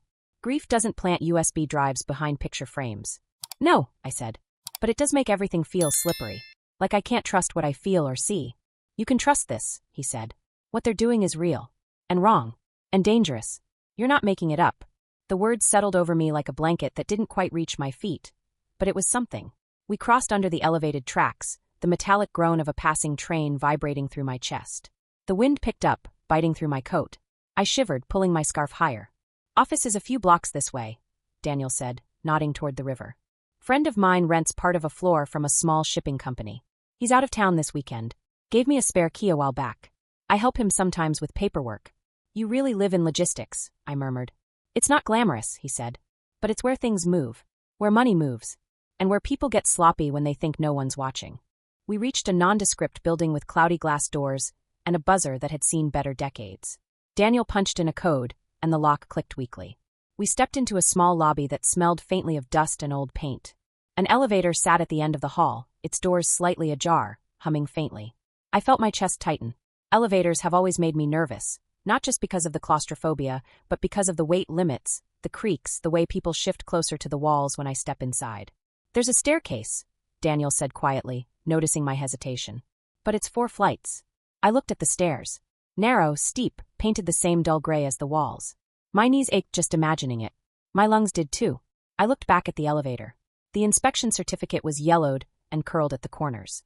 I calculated the humiliation of breathing heavily up the stairs versus the humiliation of possibly overloading an old elevator. I'll take the elevator, I said finally. We'll survive. He stepped in first, holding the door open. I followed, my stomach twisting as the space closed around us. The elevator gave a low groan when he pressed the button for the 4th floor. Don't worry, he said. I've used this 100 times. It always sounds like it's dying, but it hasn't yet. That's comforting, I muttered. We rode in silence. The floor vibrated under our feet. I stared fixedly at the numbers lighting up above the door, willing them to change faster. My reflection in the dull metal walls looked pale, eyes too big, mouth too tight. When the doors finally slid open with a lurch, I exhaled a breath I didn't realize I was holding. We stepped into a narrow hallway lined with office doors, each one labeled with small metal plaques. Daniel led the way to one near the end, with a simple sign, K-Line Consulting. He unlocked it and pushed the door open. The office was modest but clean. 2 desks. A couple of rolling chairs. A filing cabinet. Shelves with binders and a few dusty plants that looked like they'd given up on being watered. A window overlooked the river, the water dark and restless under the cloudy sky. The hum of the city felt far away up here. Daniel closed the door gently behind us and locked it. The click echoed in the quiet. For now, this is home base, he said. No one should bother us for a while. I set my suitcase down near the wall and sank into one of the chairs. It creaked lightly but held. I let my body relax for the first time in hours, feeling every ache and throb make itself known. If you want to lie down for a bit, you can, he said. There's a small couch in the back room. I shook my head. If I stop moving, thinking, doing, I'm afraid it'll all crash on me at once. I need to understand what we're dealing with. He nodded and moved to the computer on the desk near the window. It was an older model, the kind you had to wake up with a firm tap on the keyboard. The screen blinked to life, showing a cluttered desktop. He pulled the USB from his pocket and held it up. Ready. As I'll ever be, I said. He inserted the drive. For a moment, nothing happened. Then a small window popped up, listing folders and files with names full of numbers, dates, abbreviations. He clicked on a folder labeled L_docs. Rows of files appeared, each one stamped with a date and time. Looks like he organized everything, Daniel said. Of course he did. Marcos was meticulous. He opened one of the files at random. A spreadsheet filled the screen, company names, transaction dates, amounts, notes. I squinted at it from where I sat. Numbers had never been my favorite language, but even I could see patterns, repeated names, rounded amounts, similar dates. See this, he pointed. Same amount moving in and out between 3 different companies. That's not normal. That's cycling. And look here. These transfers line up with shipments from the warehouse where I saw him. I watched his finger trace the lines. My eyes drifted to the names of the shell companies. Some sounded generic, Eastbridge Holdings, Riverfront Logistics. Others sounded familiar. Wait, I said, leaning forward. That one. Duarte Family Services. He glanced at me. Recognize it? Luis started that one last year, I said. Said it was for consulting, helping small businesses with accounting and legal stuff. He bragged about finally using his degree for something real. Daniel's mouth tightened. Shell companies often borrow names that sound legitimate. Add family and services to anything, and it feels safe. He clicked around more, opening emails saved as PDFs, scanned invoices. Each one seemed to add another layer to the picture: fake clients, bogus contracts, money moving in precise circles. As he worked, I thought of all the times I'd seen Luis at family gatherings, laughing too loudly, making jokes at my expense, boasting about his big deals. I'd always assumed it was just ego. Now I wondered how much of that money had passed through accounts that had my husband's fingerprints on them only because he refused to look away. You said something about policies, I said slowly. Insurance. Things I don't know about. He opened another folder labeled personal. Inside were scans of insurance policies, wills, legal documents. My name appeared over and over. Beneficiary. Spouse. Co-owner. He clicked on one in particular. It was a life insurance policy. Large. Larger than anything I would have imagined we could afford. The kind of number that made your stomach drop. It's that much, I whispered. Looks like it, Daniel said. And you're the primary beneficiary. I swallowed hard. I didn't know. That was probably intentional, he said. The less you knew, the less you could reveal by accident. But if I'm the beneficiary, I said slowly, my brain circling the thought like it had sharp edges, and they staged his death, wouldn't they need me to claim it? To sign things? To make it look legitimate? He nodded. Exactly. Which means you're valuable to them right now. Until you're not. The room suddenly felt colder. So what happens when they get what they want? I asked, my voice hollow. Best case, he said softly. They cut you out afterward. Make you sign something that transfers control. Worst case. He didn't finish the sentence. He didn't need to. I imagined it, the quiet way someone like Anna could spin a story if something happened to me. Poor Helena. Her heart couldn't take it. The stress. The grief. You know how it is with her weight. I imagined people nodding, accepting it as truth without question. I gripped the arms of my chair until my knuckles ached. We need to get ahead of this, I said. Before they move. Before they try to use me. He nodded. We will. But we can't just light a match and throw it at them. We have to be strategic. Once we go to the authorities, there's no going back. They'll smell blood and do anything to protect themselves. And in the meantime? I asked. What do I do? Hide here while they bury a stranger in my husband's name. The idea of the funeral continuing without me, of people gathered around a body that wasn't his, praying, crying, telling stories about Marcos while he was somewhere alone and hurt, made my stomach twist. You do exactly what you're doing, Daniel said. You stay alive. You keep your head clear. You remember details. You gather what only you can. That's more important than showing up for a performance at a cemetery. Performance. The word hit something inside me. So much of my life had been performance. Smiling at jokes that hurt.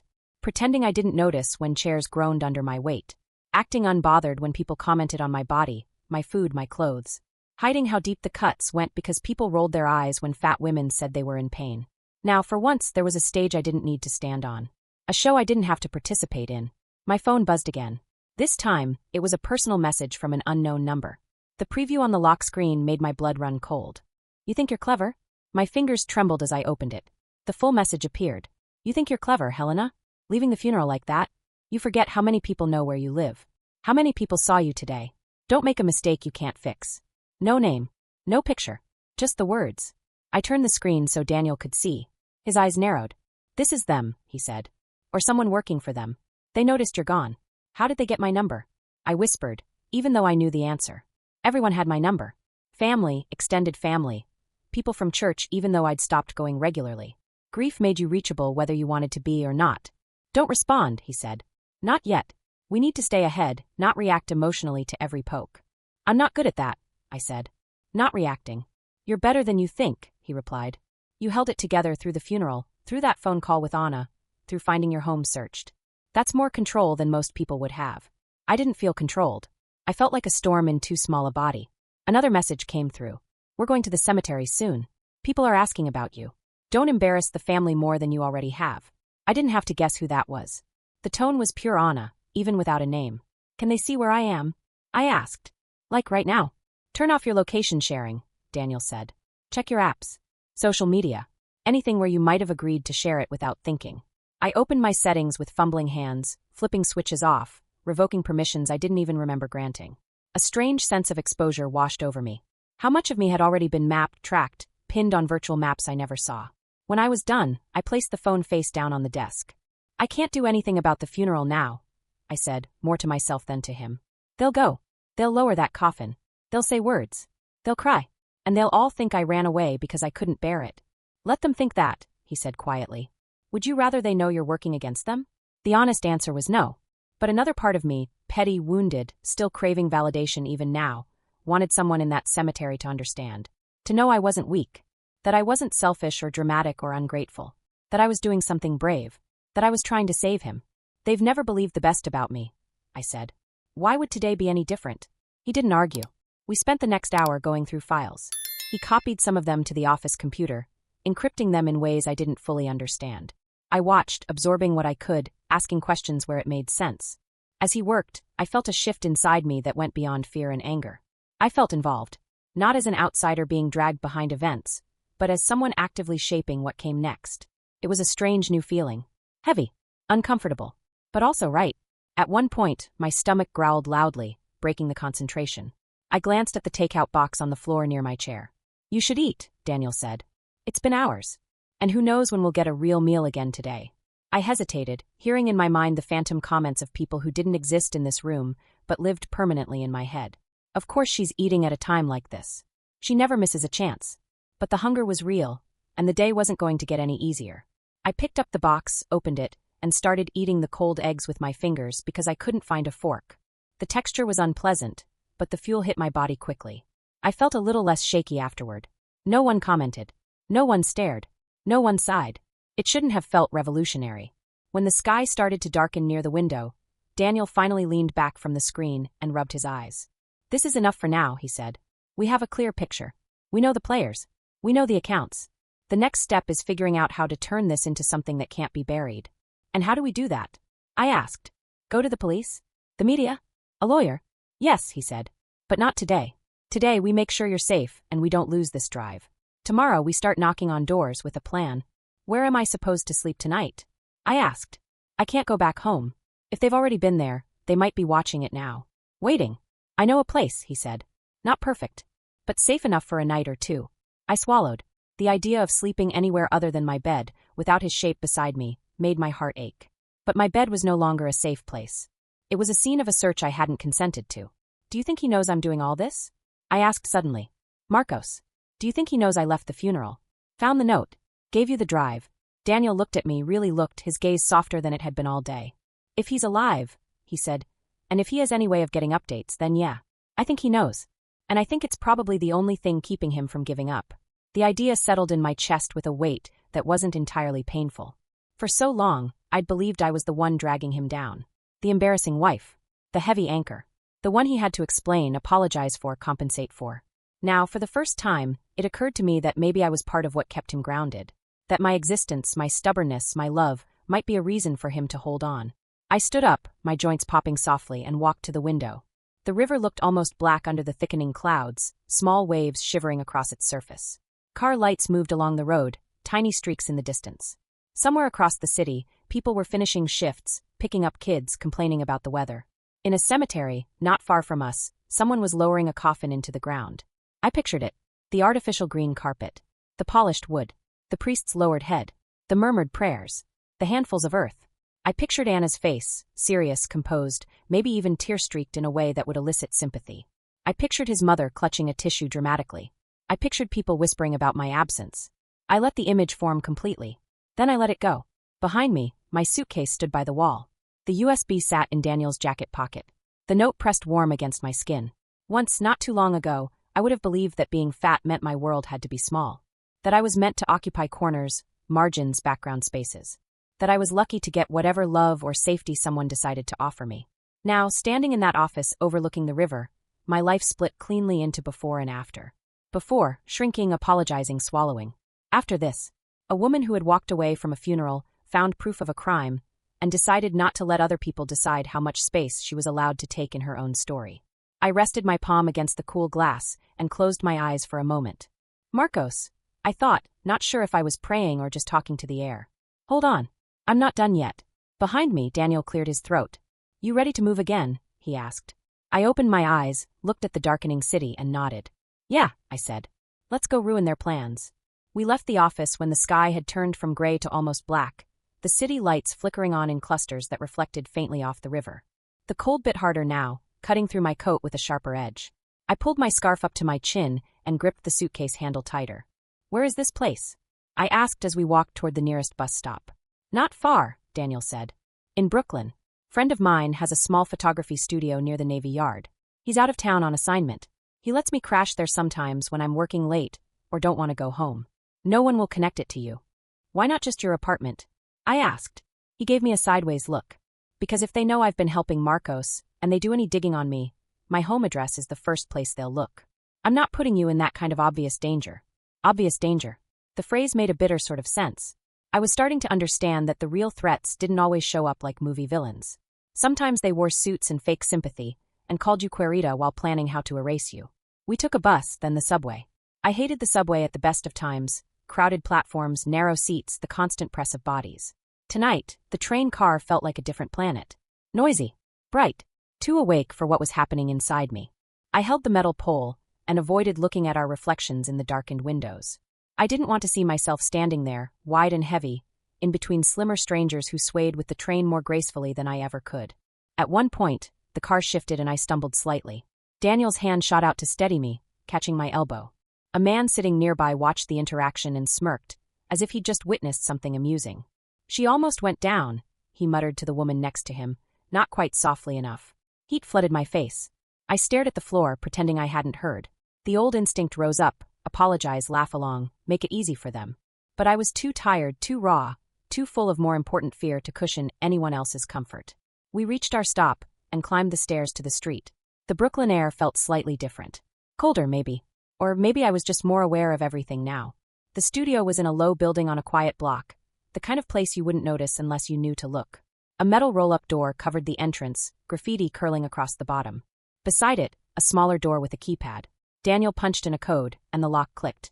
We stepped into a narrow hallway, and then into the studio itself. It was one large room with high ceilings and white walls.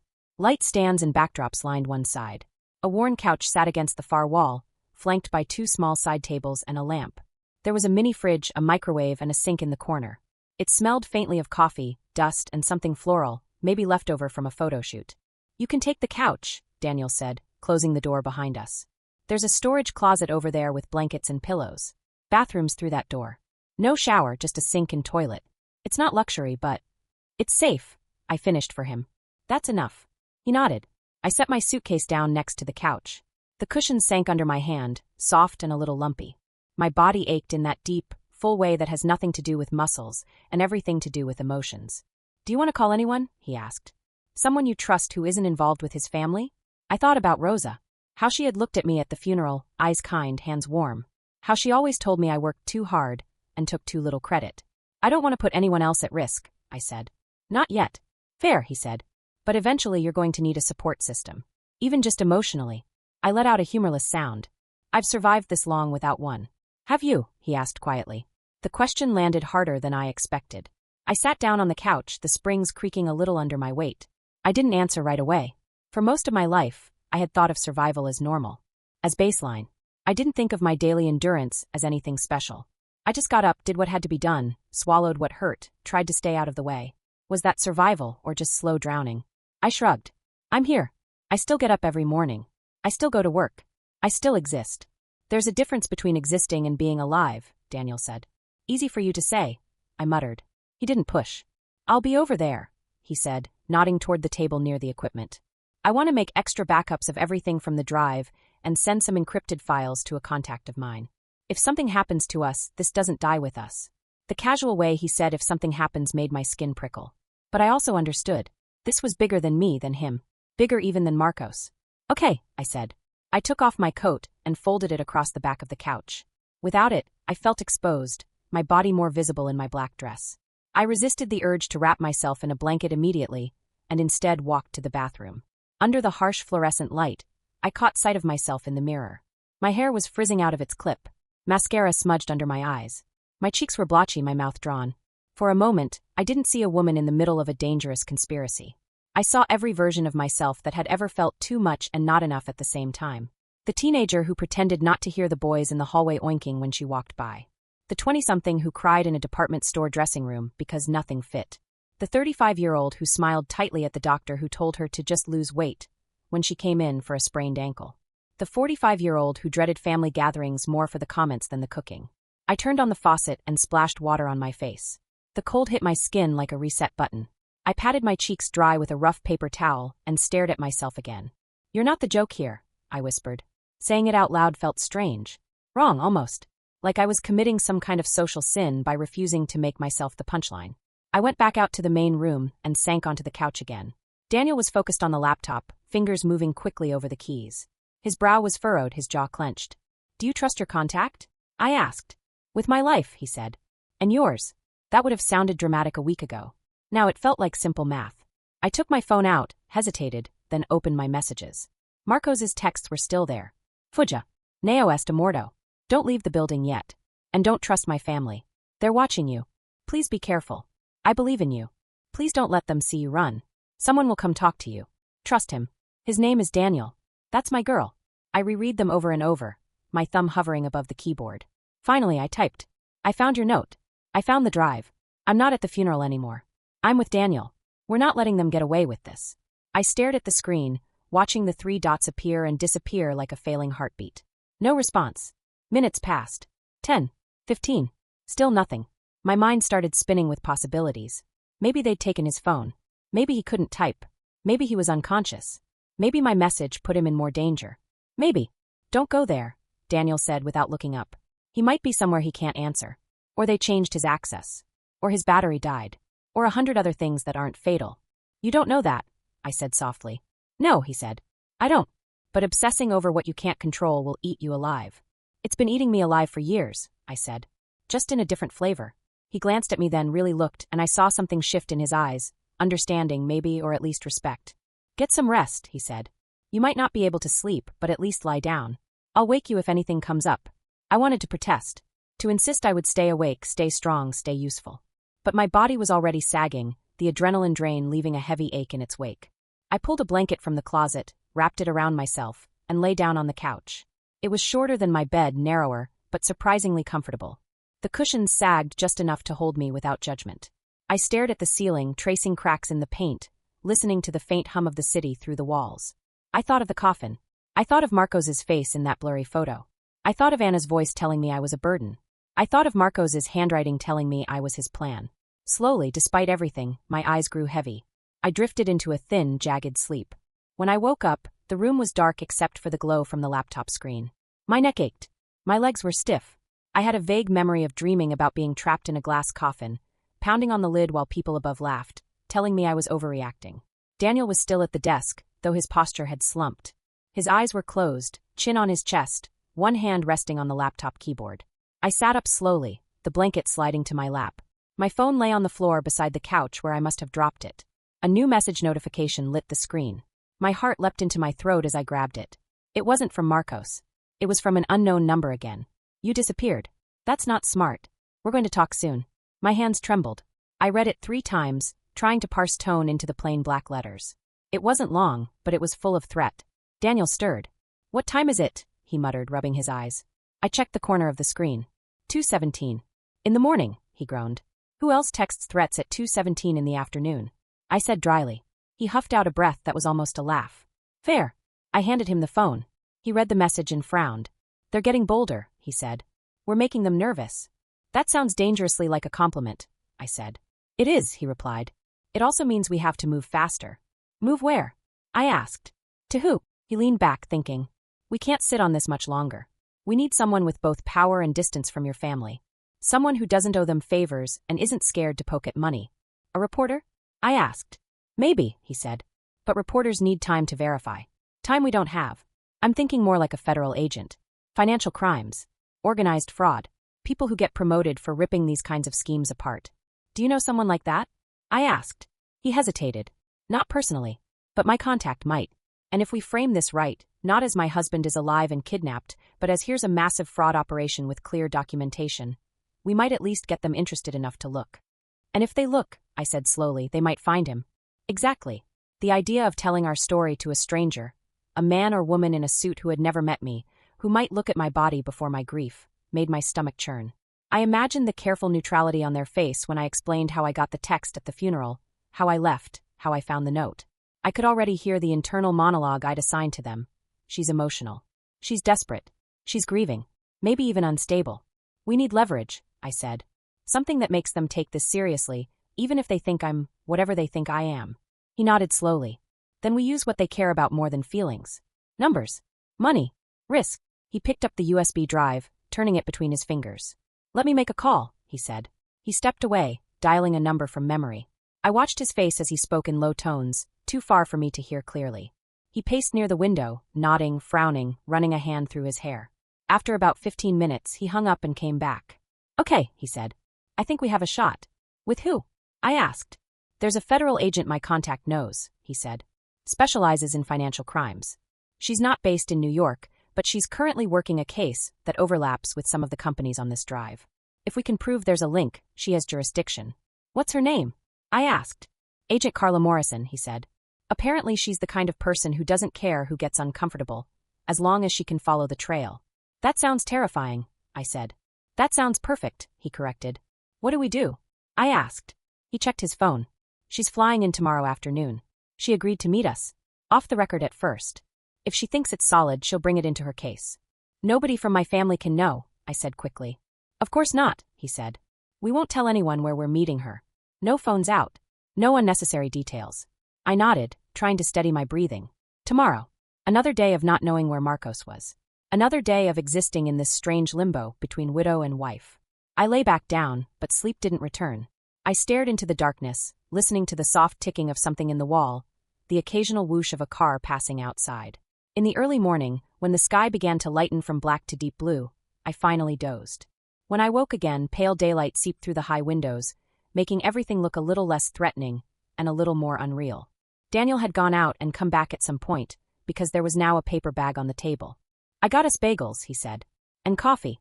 I figured if we're going to confront federal law enforcement, we might as well have carbs. I smiled despite everything. Thank you. I took a bagel, half expecting my nerves to make it taste like nothing. But the warm bread, the slight chew, the smear of cream cheese, it grounded me in a way I didn't expect. Food had always been complicated for me, comfort and shame intertwined. This morning it felt more like fuel. Preparation. After we ate, I changed into jeans and a sweater from my suitcase. It felt strange to be in normal clothes, as if the black funeral dress was the only thing that made this chaos make sense. I brushed my hair, pulled it back into a low bun, and washed my face again. When I looked in the mirror, I didn't look less tired, but I looked more like myself. You ready? Daniel asked. No, I said. But let's go. We took a cab this time, paid in cash. Daniel gave the driver an address in Lower Manhattan, close to federal buildings, but not directly in front of any of them. The ride felt both too long and too short. I watched the city slide by outside the window. Storefronts, pedestrians, traffic lights, all oblivious to the tiny war unfolding in the back seat. At one red light, we passed a plus-size clothing store. In the window, a mannequin wore a bright red dress that hugged all its curves unapologetically. I caught my reflection overlaid on the glass for a split second. My face, my body, my fear. I wondered what it would feel like to walk into a place like that one day, and by something that made me feel powerful instead of hidden. We got out on a side street, the wind whipping my hair into my face. Daniel checked his phone, then nodded toward a small coffee shop on the corner. She's meeting us in there, he said. Back table. Inside, the warmth and smell of espresso wrapped around us. Baristas shouted drink orders. People hunched over laptops, headphones on. It was a familiar kind of New York chaos, so ordinary it almost hurt. We walked to the back, weaving between tables. A woman sat in the corner near the back wall, alone. Late 30s, maybe early 40s. Brown skin. Dark curls pulled back into a low bun. Dark blazer over a simple blouse. No visible badge, no flashy signs of authority. Just an air of focus that made the space around her feel sharper. When she saw Daniel, she stood and offered her hand. Daniel, she said. Her voice was calm, low. Agent Morrison, he replied. Thank you for coming. Her eyes shifted to me. They didn't widen in surprise or narrow in judgment. They took me in the way a doctor might examine a patient. Noting details, assessing, but not lingering on any one feature. And you must be Helena, she said. Yes, I said. My voice sounded smaller than I wanted it to. We shook hands. Her grip was firm, steady. Let's sit, she said. We don't have a lot of time. We sat. The chair creaked under me, but held. I tried not to hear it as commentary. Daniel gave me a summary, she said, her gaze moving between us. I have to be honest. If I only heard my husband texted me from beyond the grave, I wouldn't have gotten on a plane. But he also mentioned he had documents related to multiple companies I've been looking at for over a year. That's compelling. Daniel slid the USB across the table. It's all here. Copies, at least. We have the original elsewhere. She raised an eyebrow. You trust me that much? I don't trust anyone that much, he said. But I trust the system enough to know that if you disappear there are backups. Something like amusement flickered in her eyes. She plugged the drive into a small tablet she'd taken from her bag and tapped the screen. As she scrolled, her expression changed, subtly but noticeably. Focus sharpened. Jaw set. These names, she murmured. Eastbridge. Riverfront. Duarte Family Services. I've seen these in passing. Smaller than my main targets, but connected through intermediaries. She glanced up. You're sure this data is clean? Not fabricated. Marcos pulled it from internal systems, Daniel said. I watched him do some of it myself. He documented everything because he knew it might be contested. And where is Marcos now? She asked, turning to me. My throat tightened. We don't know exactly. He sent me messages yesterday during his funeral. Said he wasn't dead. Sent a photo. Said they planned this. That the body in the coffin wasn't his. Her expression didn't change much, but I saw the way her eyes narrowed slightly, focusing. May I see the messages? She asked.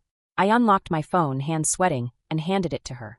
She read them carefully, zooming in on the photo, scrutinizing the background. This could be staged, she said, more to herself than to us. But combined with this data, it's unlikely anyone would go to such lengths without a reason. She looked at me again. Why do you think someone in your husband's family would be involved in something like this? Because they've already been in my apartment, I said. They opened our lockbox, took some documents, left others. Because my sister-in-law blocked me from getting close to the coffin at the funeral. Because they're acting like I'm a problem to be managed, not someone who lost her husband. And because the company's on that drive. Daniel added. They all trace back to her brother-in-law, Luis. She studied me. How has your relationship with his family been? The question was simple. The answer was anything but difficult, I said. They've never liked me. They've never tried to hide it. Why? She asked, not unkindly. I swallowed. The answer lodged in my chest like a stone. Because I'm fat, I said. The word hung in the air between us. People at nearby tables kept chatting, ordering, laughing. The world didn't pause for this small, heavy truth. But I felt it land anyway. They said I took up too much space, I added. At the funeral, his sister said exactly that. That I needed to move so people who really mattered could get to the casket. They've blamed me for everything for years. For his stress. For their embarrassment. For how people look at us in public. Agent Morrison's face didn't twist into pity or disbelief. It stayed steady. That steadiness, that lack of performance, felt like a gift. So if you suddenly inherit a significant life insurance payout, she said, and you're legally attached to accounts they've been using to move money around, I become a loose end, I said quietly. Yes, she replied. You do. Her bluntness hurt. But it was a clean hurt, not the festering kind I was used to. Can you help us? Daniel asked. Help her? Help him. She exhaled slowly, tapping the tablet with her thumb. This is more than a family dispute, she said. This is interstate fraud. Potential money laundering. Possible violent crime, if your husband was kidnapped. If I bring this into my active case, it's going to explode. Is that good or bad? I asked. Both, she said. It means more resources. More eyes. More pressure. It also means less control. Once this goes official, things will happen fast. And not always in ways that feel fair to you. I don't care about fair, I said. I care about him being alive at the end of this. And about not letting them destroy everything he tried to protect. She studied me for a long moment. You understand that even if we prove everything, you might still lose things, she said. Money. Relationships. Safety. You might be dragged through this in ways you don't like. You might be judged. They will say things about you. On record. They already do, I replied. They've been doing it for years. At least this time, I'll be standing for something. Silence stretched for a few seconds. Then she nodded. Okay, she said. I'm in. The rush of relief that hit me was so intense it almost made me dizzy. But, she added, you need to understand something else. Once we start this, you cannot afford to keep shrinking yourself. Not legally. Not emotionally. You will be questioned. You will tell this story over and over in rooms full of people who don't know you. If you downplay what you know, if you minimize your instincts, if you apologize every time you open your mouth, you will make my job harder. Do you understand? Her words hit a place so deep inside me I almost recoiled. My whole life had been built around minimizing myself. Saying it's not a big deal when it was. Laughing off comments that hurt. Saying it's fine when it broke me. Are you saying, I asked slowly, that for my husband to have a chance I have to take up space? Yes, she said simply. A lot of it. I let that settle. I thought of all the times I'd leaned against a wall instead of sitting, so I wouldn't squeeze into a chair. All the times I'd skipped seconds at dinner in front of others, even when I was still hungry. All the times I'd spoken quietly, so my voice wouldn't carry. Now I was being asked to do the opposite. To make myself heard. To insist that my experience mattered. To refuse to be pushed aside. I can try, I said. It came out more like a promise than I expected. That's all I need, she replied. The rest we'll handle piece by piece. She disconnected the USB from her tablet and handed it back. Keep this safe. I've already copied what I need. I'll loop my team in within the hour. Don't go back to your apartment. Don't contact his family directly. If they contact you, save every message. And if anything feels off, you call me. She slid a small card across the table. No fancy logo, just her name, a number, and email. I can't promise you will find him alive, she said quietly. But I can promise you this. We will make it very hard for them to bury the truth.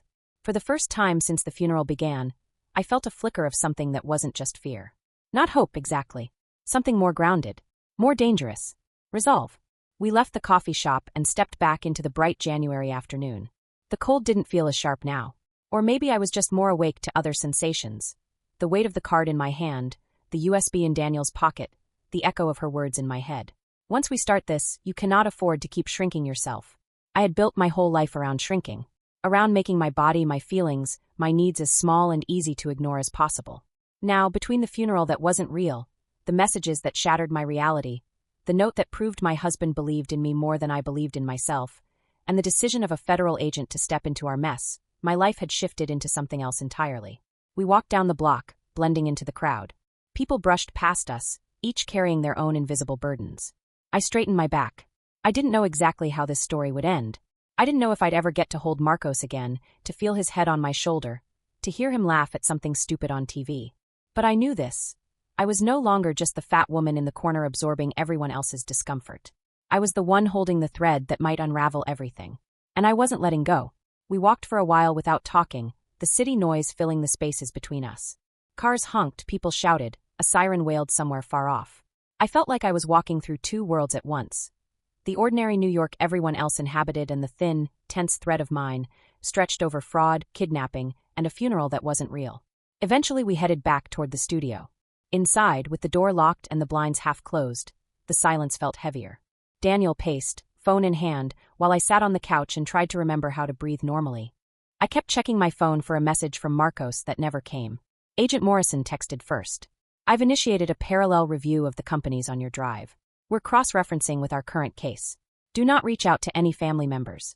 If they contact you, keep all messages. I stared at the words for a long moment before writing back. They're already contacting me. Threats. Guilt. Pressure. I'll save everything. Her reply came quickly. Good. Their arrogance will help us. It was strange to think of their cruelty as anything but harmful.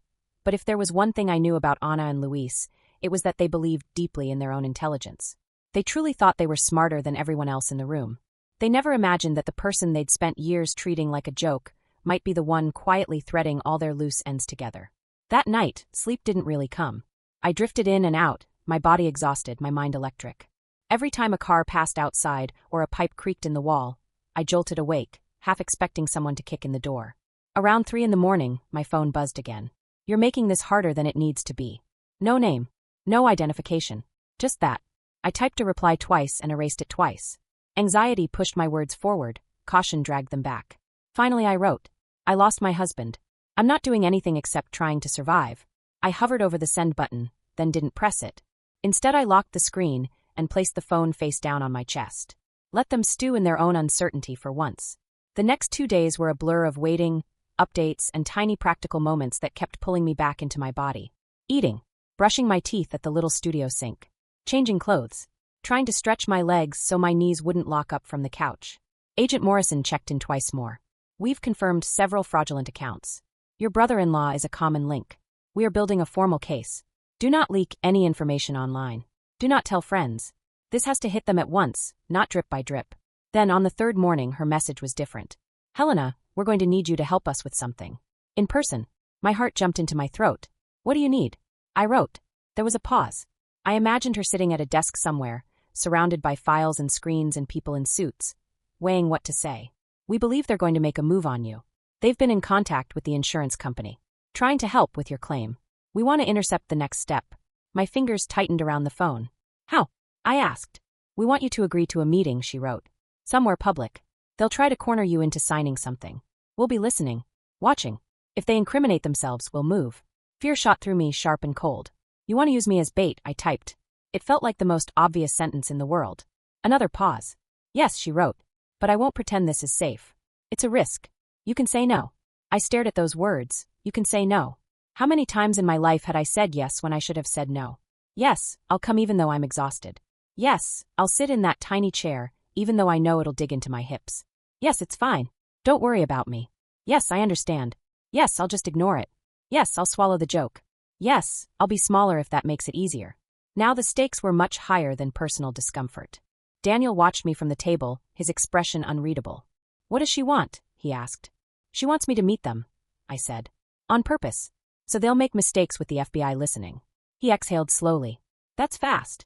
I can say no, I added. He was quiet for a few seconds. You can, he said. And if you do, she'll find another way. It'll take longer. But it won't be impossible. You don't owe anyone your safety. I owe Marcos everything, I said quietly. He held my gaze. You owe Marcos the truth. You don't owe him martyrdom. The word martyr made my skin crawl. I wasn't built for heroism. I was built for surviving, for enduring, for making myself small enough to slip through the tight spaces other people created. But I thought of that note, of his handwriting, of the way he wrote you always straighten the same things, of the trust between the lines. He hadn't written it for a martyr. He'd written it for me. What if they hurt me? I texted Agent Morrison. We won't let it get that far, she replied. We'll choose a location where we can surround the area without being obvious. You'll be wired. If anything feels wrong, you say our prearranged phrase and we end it. But we need them talking. Arrogant. Confident. Their words are as valuable as the documents we have. My stomach twisted. What phrase? I asked. Something you'd never say accidentally, she wrote. You choose. I thought about it for a minute. About all the things I'd never say in front of Anna. Then the answer came to me, clear and bitter and weirdly funny. If I say, you've always taken such good care of me. I wrote, that will be your signal I need you to step in. I could practically feel her wry smile through the phone. That will do, she replied. When do you want this meeting? I asked. They've already asked the insurance to schedule one, she wrote. This afternoon. They'll ask you to come down to a branch office in Midtown. We've pulled strings. We'll make sure they get the time they want. Agree to it when the company calls. Be surprised but cooperative. I read the message twice, letting the reality sink into my bones. This afternoon. No more waiting. No more hiding in the studio, watching dust motes in the light, and imagining all the ways this could go wrong. This afternoon, I would walk into a building with people who wanted me quiet or dead or both. And I would let them talk. Okay, I said softly. I'll do it. Daniel shook his head slightly, disbelief and reluctant respect battling on his face. All right, he said. Then we prepare. The insurance company called less than an hour later. The rep's voice was soft, rehearsed, full of condolences that sounded like they'd been spoken 1,000 times. We're so sorry for your loss, Mrs. Duarte. We know this is a difficult time. Your brother-in-law reached out to us to help with your claim. We'd like you to come in so we can review the necessary paperwork and make this as smooth as possible for you. Every word made my throat tighten. Today? I asked, letting my voice shake just a little. Isn't it soon? We just want to help ease your financial worries, she said smoothly. Would 3 o'clock work for you? I thought of how many times Luis had teased me for being cheap, for watching sales, for counting coupons. How many jokes he'd made about how much I must cost to feed. Yes, I said. I can be there. When I hung up, my hands were damp. An hour later, I was sitting across from Agent Morrison in a small, unremarkable room above a deli a few blocks from the insurance branch. She'd set up a temporary space there, 2 folding chairs, a plastic table, a laptop. The window overlooking the street was cracked open, just enough to hear traffic below. She clipped a small microphone to the inside of my sweater, just below my collarbone. This will pick up everything, she said. Don't touch it once you're inside. Don't lean too close to loud surfaces. Just talk like normal. Normal, I echoed dryly. Sure. She looked at me for a long moment. How are you doing? I almost said I'm fine. The words were right there, automatic, pre-programmed. Instead I paused, just long enough to make a different choice. I'm terrified, I said. I feel like I'm about to walk into a trap on purpose. I'm worried the chairs will be small, and I'll look ridiculous trying to sit. I'm worried they'll say something that will make me feel 14 again, and I'll fall apart in front of them. And I'm worried that if I don't do this, Marcos will die somewhere alone. The honesty felt like stripping naked in public. Good, she said. I blinked. Good. Good that you're not pretending, she clarified. You do better when you're honest, even if it hurts. That's clear from the file and from the last few days. Don't lie to yourself in there. It will only help them. She handed me a small earbud. If I need to tell you something privately, you'll hear it in this ear, she said. If we decide to move, you stay seated until someone physically comes to get you. Do not try to stand up or leave in a panic. That's when things get messy. You're asking a lot from someone who trips over air sometimes, I said, my voice thin. I'm asking a lot from someone who's already done more than most people would, she countered. Her confidence unnerved me almost as much as it steadied me. We'll be inside the building before you are, she said. Some of my team will be undercover in the lobby, others on different floors. You won't see us, but we'll see you. What if they take me to a different room? I asked. We'll follow, she said simply. Do I look? I paused, searching for the word. Do I look as scared as I feel? She considered me for a moment. You look like a woman who's been through hell and is still walking, she said. That's not fear. That's endurance. For once, endurance didn't sound like an insult. We walked to the building together, but separated half a block away. She blended into the flow of pedestrians with the ease of practice, disappearing into the crowd. I approached the glass doors alone, my reflection shifting and warping in the shiny surface. Inside, the lobby was bright and cold, all marble and steel and hard surfaces. The receptionist looked up as I approached. Can I help you? She asked. Yes, I said. I'm here for an appointment. Life insurance claim. Name's Helena Duarte. She checked something on her screen, then smiled politely. Of course, she said. They're expecting you. Take the elevator to the 6th floor. Suite 602. The elevator ride was mercifully short. My stomach still flipped as it moved. When the doors opened, a carpeted hallway stretched ahead, lined with framed nature photographs meant to be soothing. Trees, rivers, foggy mountains. Suite 602 had a frosted glass door with the company logo on it. I took one last breath, feeling the microphone against my skin, and pushed it open. The reception area was small but sleek. A woman in a blazer sat behind a desk typing. She smiled when she saw me. Mrs. Duarte? Yes, I said. Hi. One moment, please, she said, picking up the phone. She's here, she murmured into the receiver, then hung up. They'll see you now. Last door on the left. My feet felt like they were made of stone as I walked down the hallway. The carpet muffled my steps, but I could hear my own breathing, quick and shallow. The last door on the left was half open. I pushed it the rest of the way. Inside, at a glossy conference table, sat an insurance representative in a gray suit. And Luis. He leaned back in his chair, hands folded over his stomach, wearing a smug smile that made my skin crawl. A gold watch gleamed on his wrist. He was dressed like a man who believed deeply in his own success. Helena, he said, standing just enough to give the impression of politeness. You made it. I said I would, I replied. Please, the woman in the gray suit said, motioning to a chair at the end of the table. Have a seat. I eyed the chair. It was one of those modern designs, slim metal legs, a straight back, no arms. At least it wasn't one of the narrow ones with hard sides that bruised your hips. I sat down slowly, feeling the chair give a little under my weight. It held. I exhaled silently. The representative smiled, a professional expression that didn't quite reach her eyes. First of all, Mrs. Duarte, let me say how sorry we are for your loss, she said. I opened my mouth, then closed it again. There were too many ways to answer that. Thank you, I said finally. We're here today to help organize the claim process, she continued. Your brother-in-law has been kind enough to assist with some of the paperwork. We know this can be overwhelming, and our goal is to make it as easy as possible for you. I resisted the urge to look directly into the corner of the room where, if I knew Agent Morrison at all, someone was probably listening. Luis smiled wider. Yeah, he said. I told them you're not really used to handling this kind of thing. Numbers, contracts, all that. I figured it was the least I could do. Anger flared hot and immediate in my chest. I swallowed it carefully, letting only a small part leak into my tone. I pay my own bills, I said. I've been doing that since before I met Marcos. Of course, he said soothingly. I just mean this is different. It's a lot.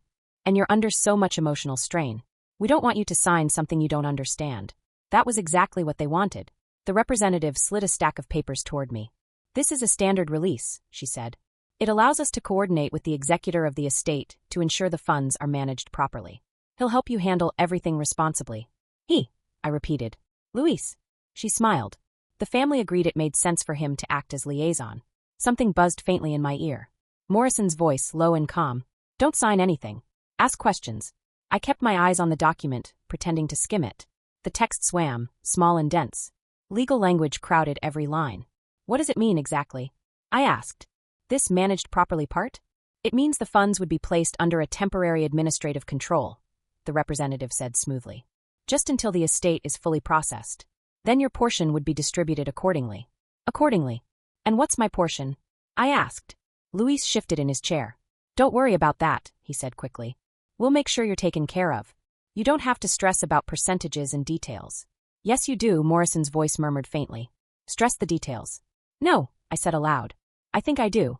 I lifted my gaze and looked directly at the representative. Is there any scenario where signing this means I don't get full control of what my husband left me? I asked. She hesitated just long enough for the answer to be clear.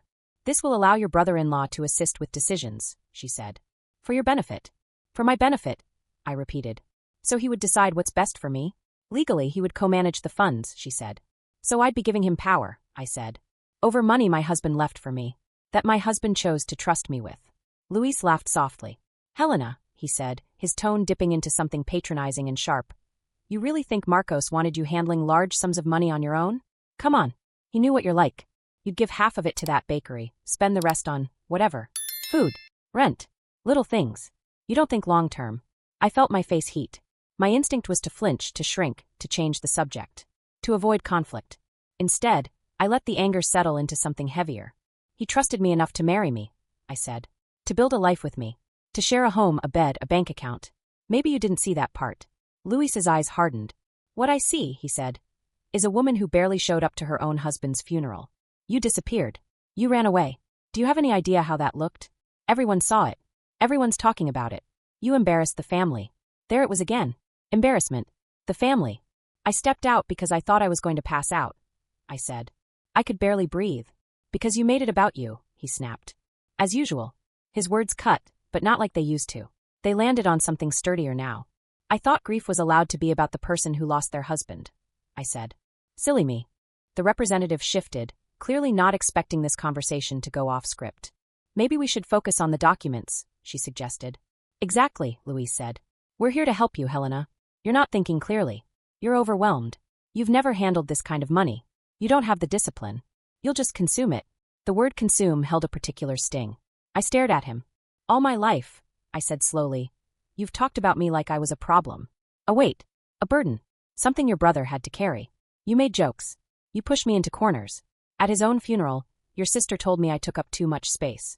And now, in the middle of a meeting about whether I get to control what my husband left me, you're talking like I'm going to eat the money. Silence fell over the room like a dropped curtain. The representative's eyes flickered with discomfort. That's not what she began. That's exactly what I said, Luis interrupted. And what? It's true. You know how this looks to everyone else. Marcos gone, you suddenly rich. People are going to have questions. This way we protect you. We protect the family. They weren't worried about protecting me when they searched my apartment. I said before I could stop myself. He froze. What? He said. I could feel Morrison listening harder through the little device in my ear. You were in my home, I said. You went through our things. You took his files. You opened our box. You touched our life without my permission. He scoffed, but his eyes darted sideways, betraying him. I have no idea what you're talking about, he said. If someone broke into your place, that's not my problem. Funny, I said.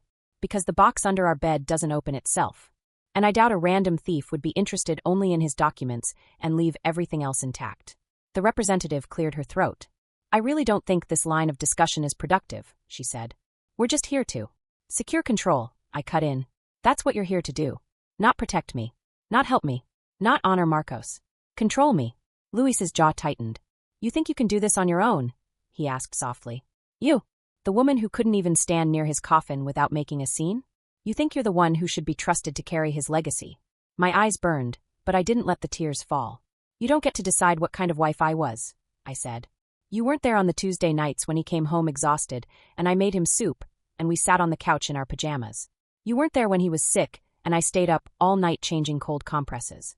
You weren't there when we had nothing, but we shared it anyway. I leaned forward, feeling the microphone shift slightly against my skin. And you sure as hell weren't there when he wrote a note asking me to protect what he worked for if something happened to him. The room went very still. Luis's eyes narrowed. What note? Internally, alarms went off. I had said too much. But backing down now would only make me look weaker. He trusted me, I said. More than he ever trusted you. The rage that flashed across his face then was raw and unfiltered. You think he didn't complain? He said, his voice dropping to something meaner. You think he didn't sit with us and talk about how hard it was? How embarrassed he was to take you to nice places. How he avoided certain restaurants because he didn't want to watch you struggle in chairs. He stayed with you out of pity, Helena. You were his charity case. His project. He married down so he could feel like a good man. Without him, what are you? Just another fat woman people whisper about on the street. The words hit every bruise I'd ever collected. For a moment, the old instinct rose up. To crumple, to believe him, to let his stories drown out mine. But another voice, quieter yet stronger, spoke up inside me. Marcos. Writing my name. hiding documents where only I would find them, trusting me to see past the cruelty and connect the dots. He never said that to me, I said. Maybe he knew you'd twist his words. The way you twist everything. The representative shifted in her seat. Mr. Duarte, perhaps. No, he snapped. She needs to hear this. She needs to understand her place. There it was. The thing beneath everything else. My place. I sat back slowly, drew in a breath that felt like it came from somewhere deeper than my lungs, and let my next words fall clearly into the microphone. You've always taken such good care of me, I said. The phrase tasted like poison. It also tasted like a signal. Somewhere in the building, people I'd never met were moving. Luis's mouth twisted. Finally, some gratitude, he said. Then eager, careless, he pushed too far. You'd still be sitting in that cramped little bakery, counting coins and eating leftovers, if he hadn't made sure you'd be provided for, he said. We staged everything to protect you. The accident, the funeral, all of it. And this is how you repay us. By accusing us. The representative's head snapped toward him, eyes wide. Mr. Duarte, she hissed. Please. But he was rolling now, fueled by his own indignation. You weren't supposed to make this complicated, he said. You were supposed to sign where we told you to, cry where it made sense, and stay out of the way. We took the risk. We moved the money.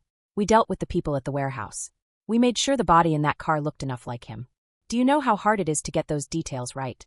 The world narrowed to his words. The body in that car looked enough like him. I heard the door open before I saw it. The room filled quickly. 2 men and a woman, all in plain clothes, moving with a coordinated calm that told me exactly who they were. Luis Duarte? The woman asked, her voice firm. Agent Carla Morrison, Federal Investigations. We need you to stand up and place your hands where we can see them. Luis froze, his eyes darting wildly between me, the agents, and the door.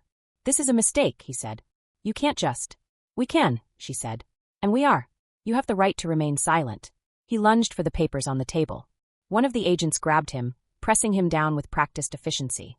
The representative recoiled, her chair scraping loudly on the floor. I flinched, my heart pounding so loudly I couldn't hear the rest of the Miranda rights. My hands shook. My legs felt both numb and burning. For a moment I thought I might faint. Then I remembered what Morrison had said. If we move, stay seated until someone comes for you. She turned to me a second later, her expression softer but still sharp. You did well, she said. Stay here a moment. My throat felt too tight to speak. I nodded instead. Luis was handcuffed, his protests turning into snarled insults. This is her doing, he shouted. She's manipulating you. She's unstable. Look at her. You really think she's reliable? She left his funeral. She's clearly not right in the head.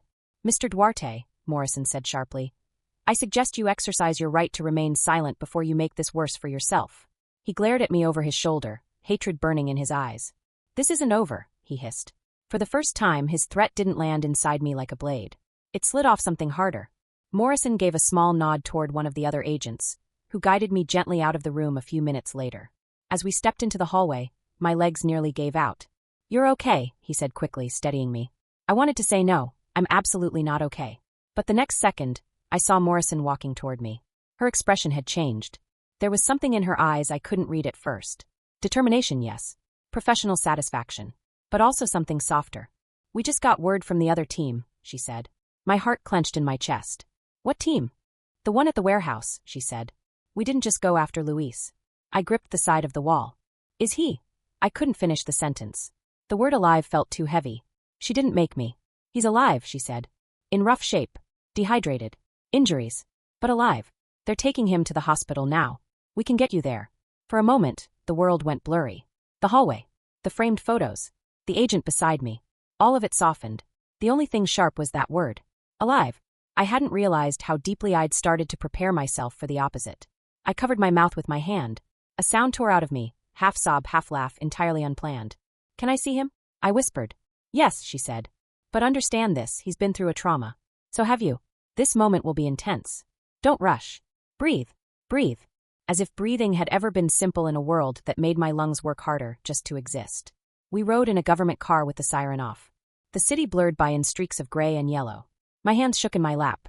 At one point, I realized I was clutching the edge of my seat so hard my fingers hurt. When we pulled up to the hospital, everything else dropped away. I barely heard the nurse at the front desk, barely registered the elevator ride, barely noticed the corridor scent of antiseptic and plastic. Room 412. Morrison stopped at the door. I'll be right outside, she said. Take whatever time you need. My hand hesitated on the handle for half a second. Then I pushed it open. The room was small, bright, filled with the soft beeping and hissing of hospital machines. For a moment, I saw only the bed, the wires, the four. Then I saw him. Marcos. Alive.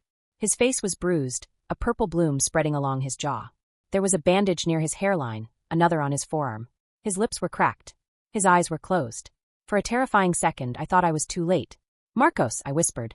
His eyelids fluttered slowly, like someone swimming toward the surface after too long underwater. Then his eyes opened. He squinted, trying to focus. Helena, he rasped. His voice was dry, scraping. Relief hit me so hard my knees buckled. I grabbed the railing of the bed to stay upright. It's me, I said. I'm here. He stared at me like he wasn't sure I was real. Then his eyes filled with tears. I thought they'd get you, he whispered. I moved closer, pulling a chair to the bedside. It squeaked under my weight, but I didn't care. I took his hand gently, mindful of the four. It was warmer than I expected. Solid. They tried, I said. They underestimated me. He let out a small laugh that turned into a cough. I reached for the water on the tray, held the straw to his lips. He took a sip, weak but determined. I saw them put the coffin in the ground, he said hoarsely. On the news. They recorded it. Made me watch. Said it was closure. My stomach twisted. They're going to pay for that, I said quietly. For all of it. I told Daniel, he said, each word slow and careful. If anyone could ruin their plans, it would be you. They spent so long telling you were small. They forgot how much you notice. The tears I'd been holding back finally spilled over. I was so scared, I admitted. At the funeral. At home. In that office. I'm still scared. You walked into an office with them? He asked, alarmed. Wired, I said. The FBI listening. Luis bragged. Like he always does. He gave them everything they needed. He closed his eyes for a moment, relief and pain mingling in his expression. I am so sorry, he said. For what? I asked. For not telling you sooner, he whispered. For thinking I could handle it alone. For underestimating how much they hated you. I knew they were cruel. I didn't want to believe they were dangerous. I thought of all the times I'd brushed off their comments as just words. All the times I'd told myself I was being too sensitive. That I should be grateful they even included me. We both underestimated them, I said. We won't make that mistake again. He squeezed my hand weakly. You saved me, he whispered. I shook my head, tears still streaming. We saved each other, I said. I don't know how long we stayed like that. Minutes. Hours. Nurses came and went, checking vitals, adjusting tubes. At some point, they made me step out briefly while they did something with his four. I paced the hallway, my feet cold against the linoleum, my mind buzzing. When I came back, Morrison was waiting by the wall. We got statements from him, she said. Enough to corroborate what was on the drive. Luis is in custody. We're tracking down the others. It'll be a long process, but this is a solid start. What about Anna? I asked. His mother? They'll be questioned, she said. If they were involved directly, we'll know. If they weren't, they'll at least have to live with the fact that they helped create a world where this felt possible. I thought of Anna standing back straight, blocking me from the coffin. You're already taking up enough space. Her words echoed differently now. Smaller. Will I have to see them? I asked. Eventually, she said. There will be hearings. Maybe a trial. You'll be a key witness. They'll try to discredit you. To make you look emotional, unstable, dramatic. They may use your body as a weapon against your credibility. They'll do everything they can to shrink you in the eyes of a jury. I swallowed hard. Can I do that? I asked. Can I survive that? You already have, she said. Your whole life has been training for rooms like that. The only difference is this time, you'll have people beside you whose job is to protect your voice, not silence it. The months that followed were long, messy, and nothing like the tidy arcs of crime shows on TV. There were interviews.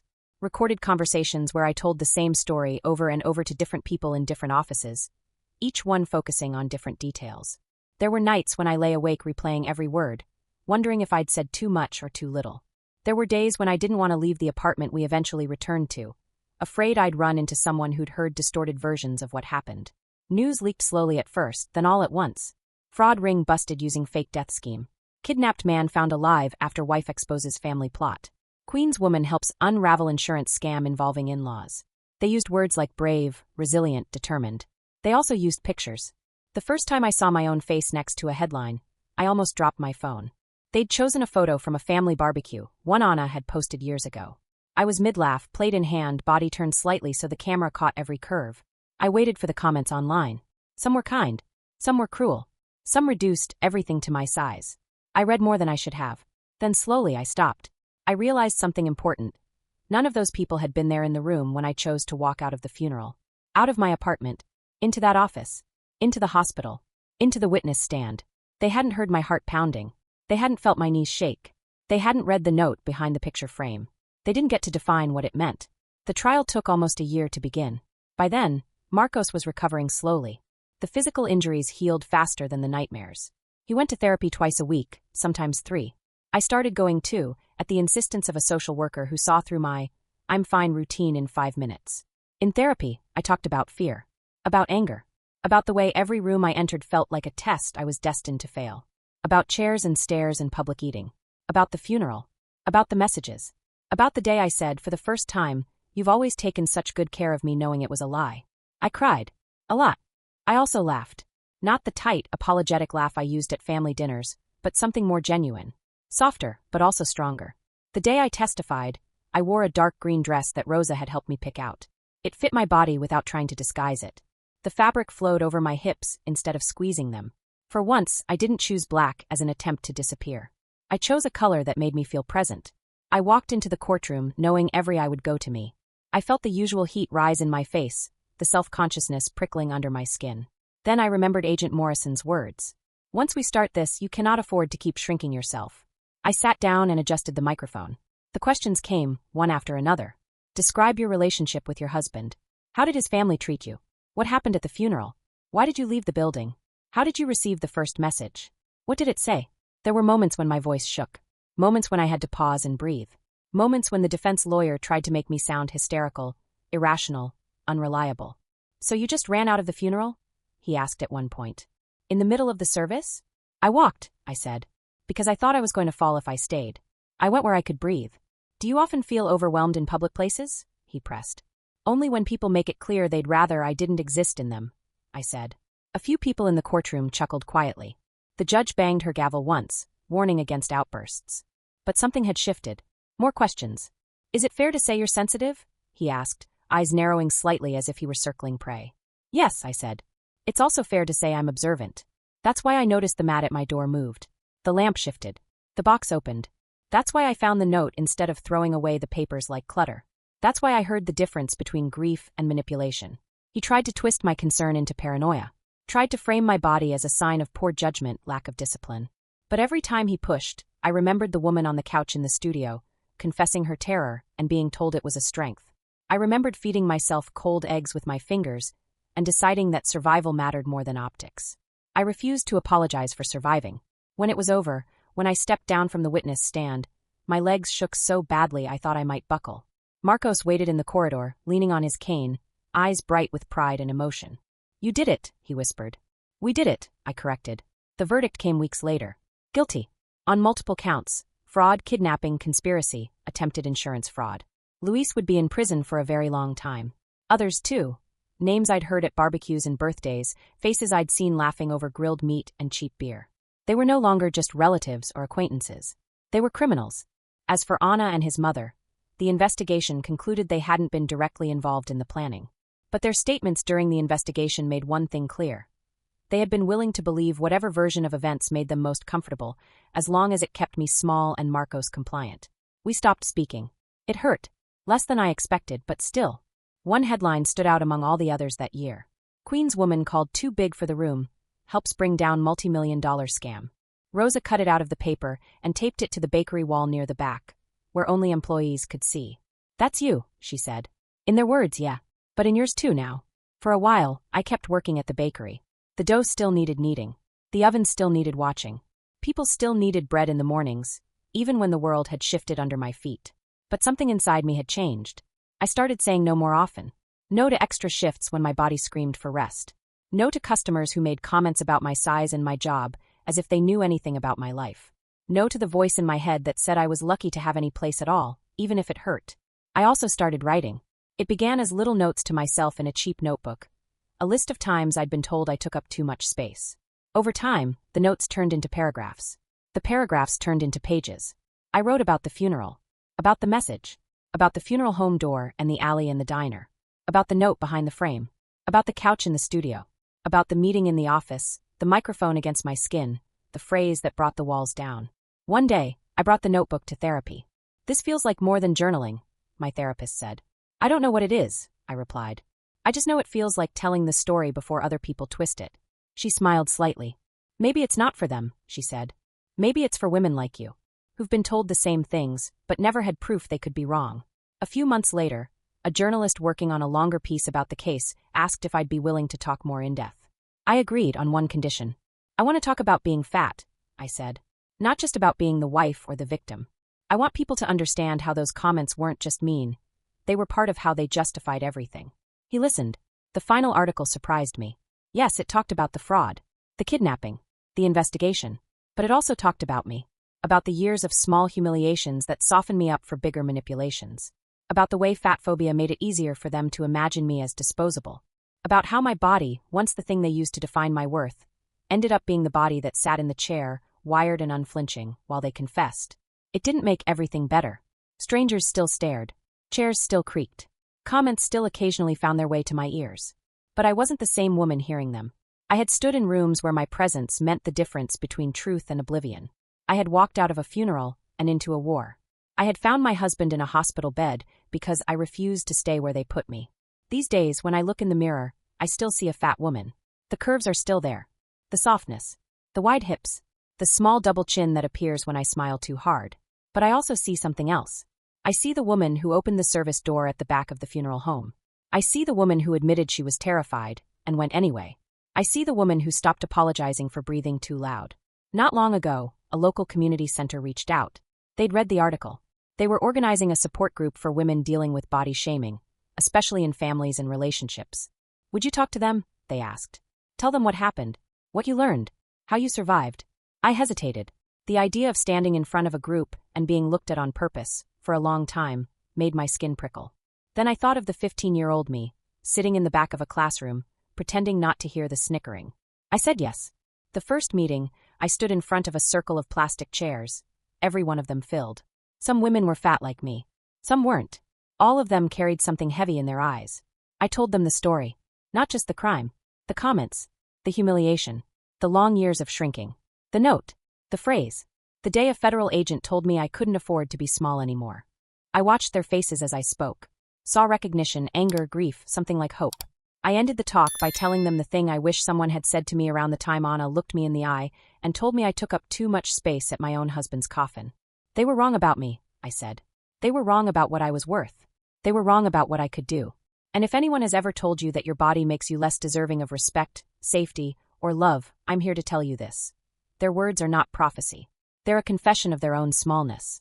Later that night, alone at home, I sat on the couch where Marcos once fell asleep with his head in my lap and thought about everything that had changed. We were not the same people we'd been before the fake funeral. There were scars now. On his body.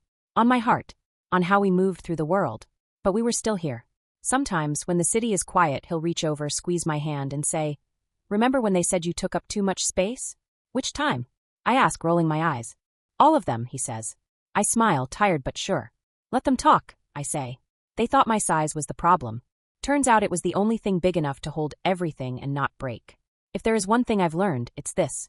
I did not survive all of that just to keep apologizing for the room I occupy. So if anyone ever tells me again that I'm taking up too much space, I already know my answer. I'll look them in the eye, stand my ground, and say, I fought for every inch. I am not giving any of it back.